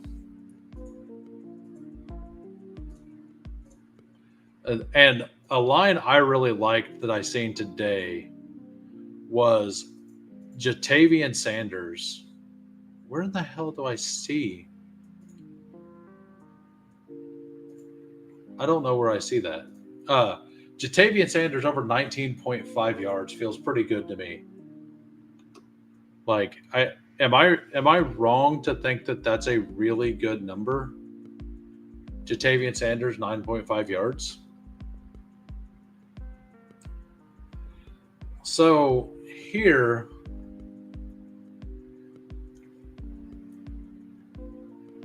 all right. So what do I want here?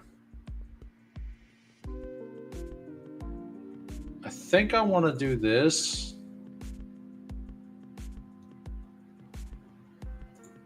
But I'm actually going to do that.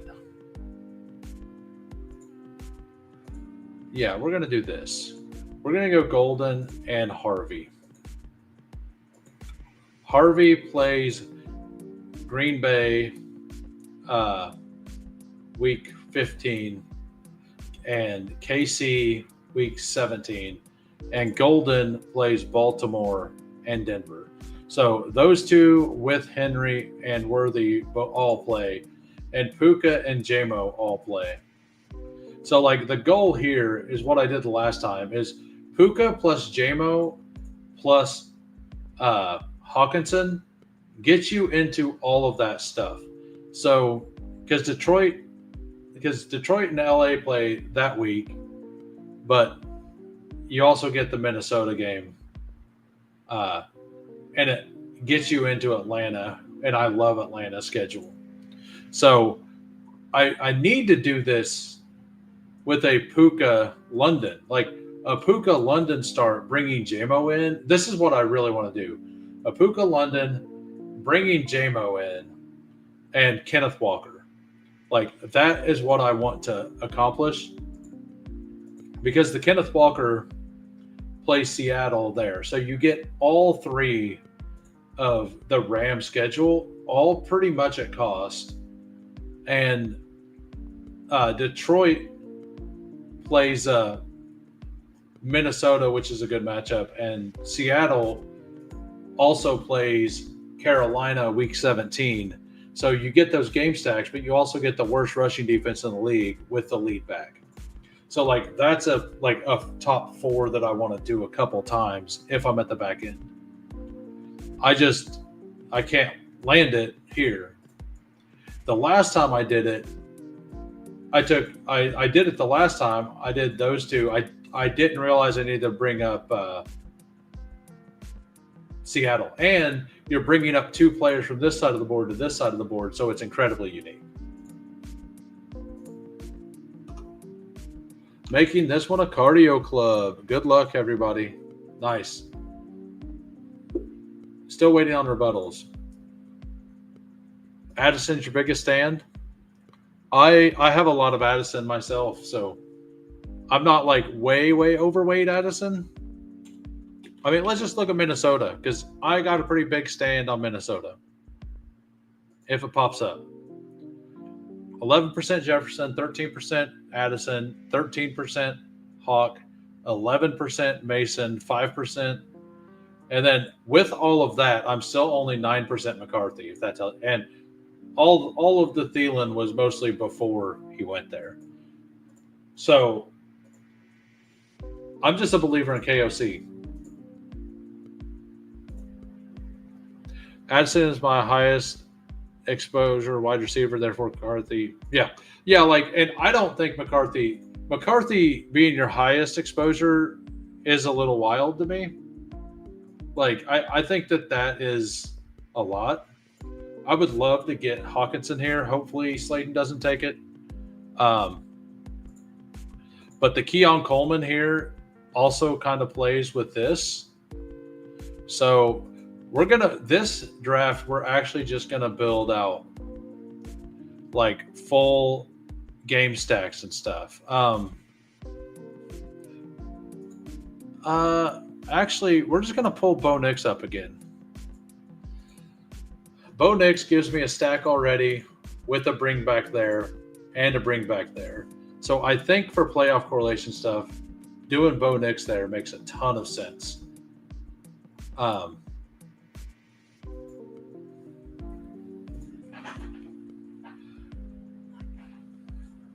yeah, and Addison's caught like I've said this multiple times. If Addison wasn't suspended 3 games, I would be taking him around George Pickens. I would have him up there where Cortland Sutton goes. I think I would still take Pickens. Like I would still take Pickens. Like he would be where Devonta Smith is, right? Not where Pickens is. But he would be around Devonta Smith and Cortland Sutton and Calvin Ridley, right? Like I don't think that that's too far of a stretch. And you only have to get through 3 games. Yes, it's 3 games. But where he's being drafted as like wide receiver 4 or 5 on your team. So if you can't support those to get an additional 4th round pick, essentially, like you're basically sacrificing 3 weeks of a round 7 pick to get an additional 4th round pick. Like to me, it just makes sense. McCarthy much the same due to his cost at ADP being attached to Vikings. Yes, that's kind of where I'm at with it. And I like all the options there. With Keenan hovering around pick 200 for much of the summer, I use him to cover for Addison. That's pretty hilarious. At pick 200, I basically stayed. I had like 12% Dobbins because I was positive Dobbins was signing. I only had 8% on Thielen. I think I was 7.9% Thielen whenever he signed, and I'm fine with that because there was always the chance that he did retire. It did start to look less and less likely, but there was always a chance that it happened. I would love Evan Ingram to come back and be done there with that. By the way, Jaden Reed, I will not click him again the rest of the summer. I autoed him yesterday, so if that counts, I guess. But yeah, we're going to. What else do we want? I mean, Cooper Kupp would be a smash if he's here as well. So, yeah, we're going to go Evan Ingram and Cooper Kupp. And that gives me another piece to that Puka game. So, I have those 2 weeks covered. And Seattle plays Carolina a week as well. And just seeing Carolina in the 3-game schedule makes you a better pick. It just does. Like Carolina's defense, it has the same effect as Cincinnati's defense. But I do think that this will be my last on stream. I will be chain firing these tonight, though, for anybody who's interested. I'm probably going to take a few minutes after the draft, though, and go fix some food. Yeah, I like 3 games isn't awful. I think it's how you read the tea leaves with the offense overall. Yeah. I lucked out on the Golden Reed. Yeah, I did. Well, I didn't. I was always Jaden Reed was going to get replaced by Savion eventually anyway. That was my stand. Now, Savion still has to replace Wicks, but that's just gonna be a easier climb, right? So I feel pretty good about my 6% Savion in the basically 2% drafted this offseason guy. I feel pretty good about that. I don't see a way that doesn't come to fruition. And if Jaden Reed tries to play through this and fails, that's even better for Savion because he'll be able to get there and practice a little more, right? So with the next pick, I definitely want another running back, and I definitely want another quarterback. I don't know which quarterback I want. I mean, did Goff go yet? Goff did go.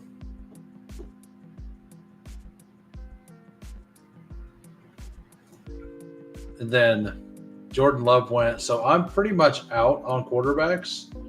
Like, I'm going to have to backstack something or just push it. Maybe I just push it and see what happens. Because I definitely need a running back. Ollie Gordon is probably just a good pick. And Tank Bigsby is probably also a good pick if he makes it to me.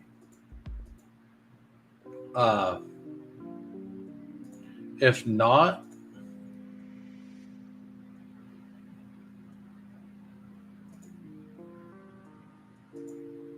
yeah, that's what we'll do. We'll go Ollie and we'll go Tank. We'll go Tank because I believe he's going to be decent at the beginning of the season, and he'll help me get Harvey and Gordon to where they need to be. The route running, strong points complement each other very well. The gap between overall fantasy production between Jetta and Addison is actually, I've went over that a couple times. It is, but like last year, the Minnesota defense was insane. Just like the Eagles, they didn't have to throw the ball a lot in the second half. If their defense is a little worse or they're in closer games, they will have to throw the ball more.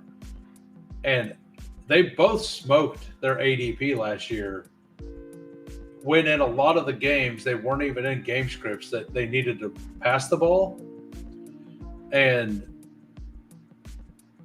I think that that's positive for them. Like, yes, their run game will be better. They did things in the offseason to improve their run game.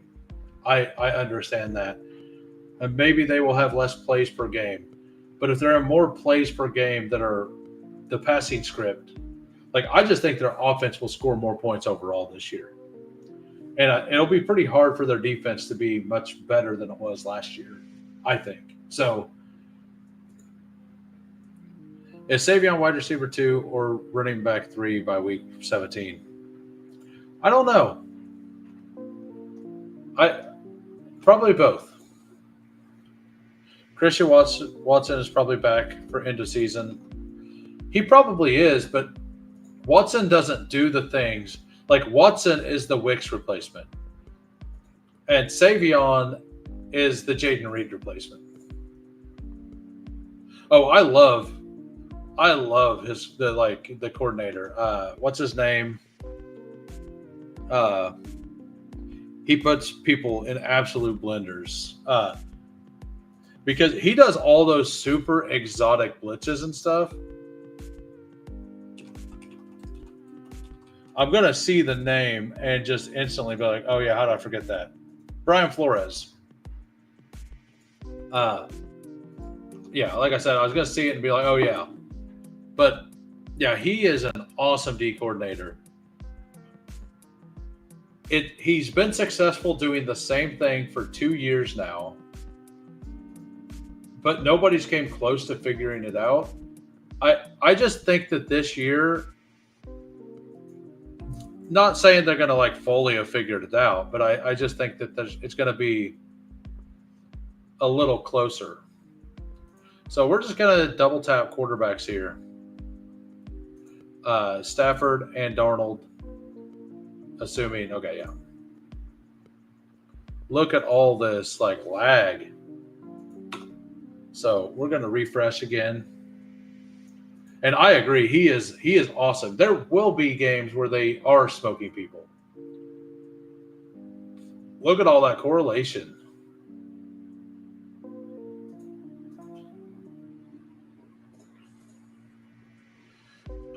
Guy took Bryce with having Bowers, leaving me Gino. Who is the guy? That guy?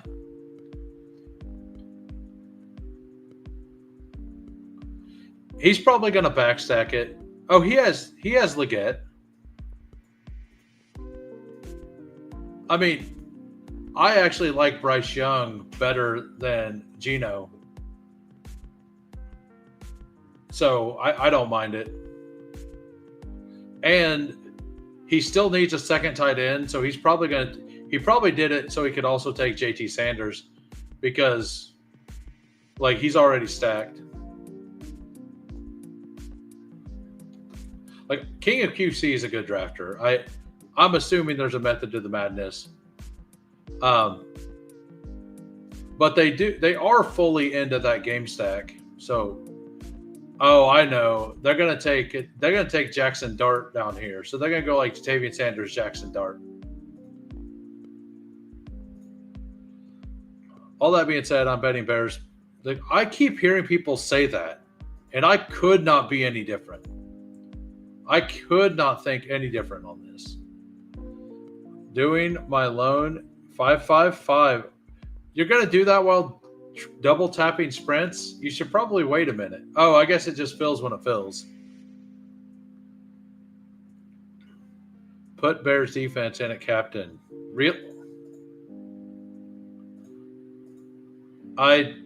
I'm like, yes. I mean, I guess he's essentially a rookie.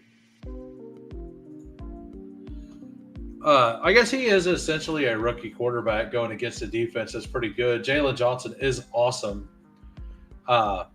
So, I mean, I could see it. I just think that KOC is going to have that offense humming. And that Caleb Williams is going to absolutely just flounder. That's kind of what I think. I just get this feeling we're going to see some disaster from the Bears on offense. And then we're going to get the sky is falling and it's going to turn around the next week. That's my guess. Because Caleb Williams, what did Caleb Williams do last year versus the Vikings? After my 2 picks, we will look it up.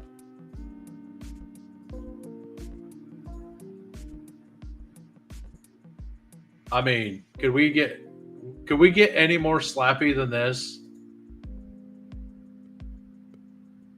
I don't know if I can get more. Oh, come on. Come on, Sladen. This is why I can't have nice things. Sladen.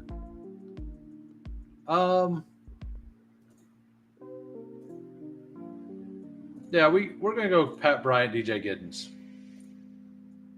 This is why I can't have nice things, Sladen. I don't have a ton of Bears exposures. A little worried about Caleb. Is just going to need more time to adapt. Last season, yeah, I'm under as well. Kirk, Hammy, no practice. Are my Higgins backs alive? Really? That would be if Christian Kirk ends up being out week 1, would that not be one of the funniest runouts? Where am I at? I'm at 4%. I got the old exposure blanket there, and I have 17% Higgins. I'm on board. I am on board for that. So we will discover this together. Game logs last year, Minnesota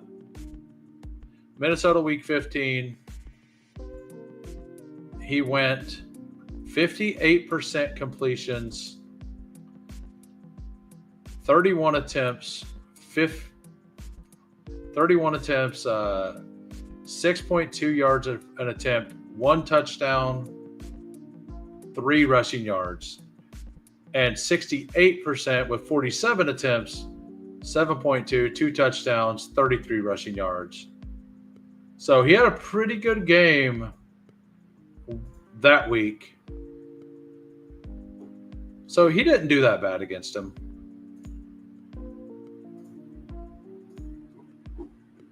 See if anybody's taking anything fun. Dontavian Wicks already at 189. Look at that. Wicks Slappies are back, and they are happy. What did Sharps do against San Francisco last year? He did a lot. He did. So I heard a good point today. San Francisco doesn't do well versus outside zone, which is weird because they run outside zone and practice against it. So,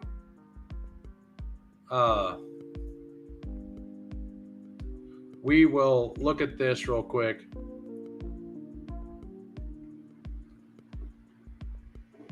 Was Walker in both of those games?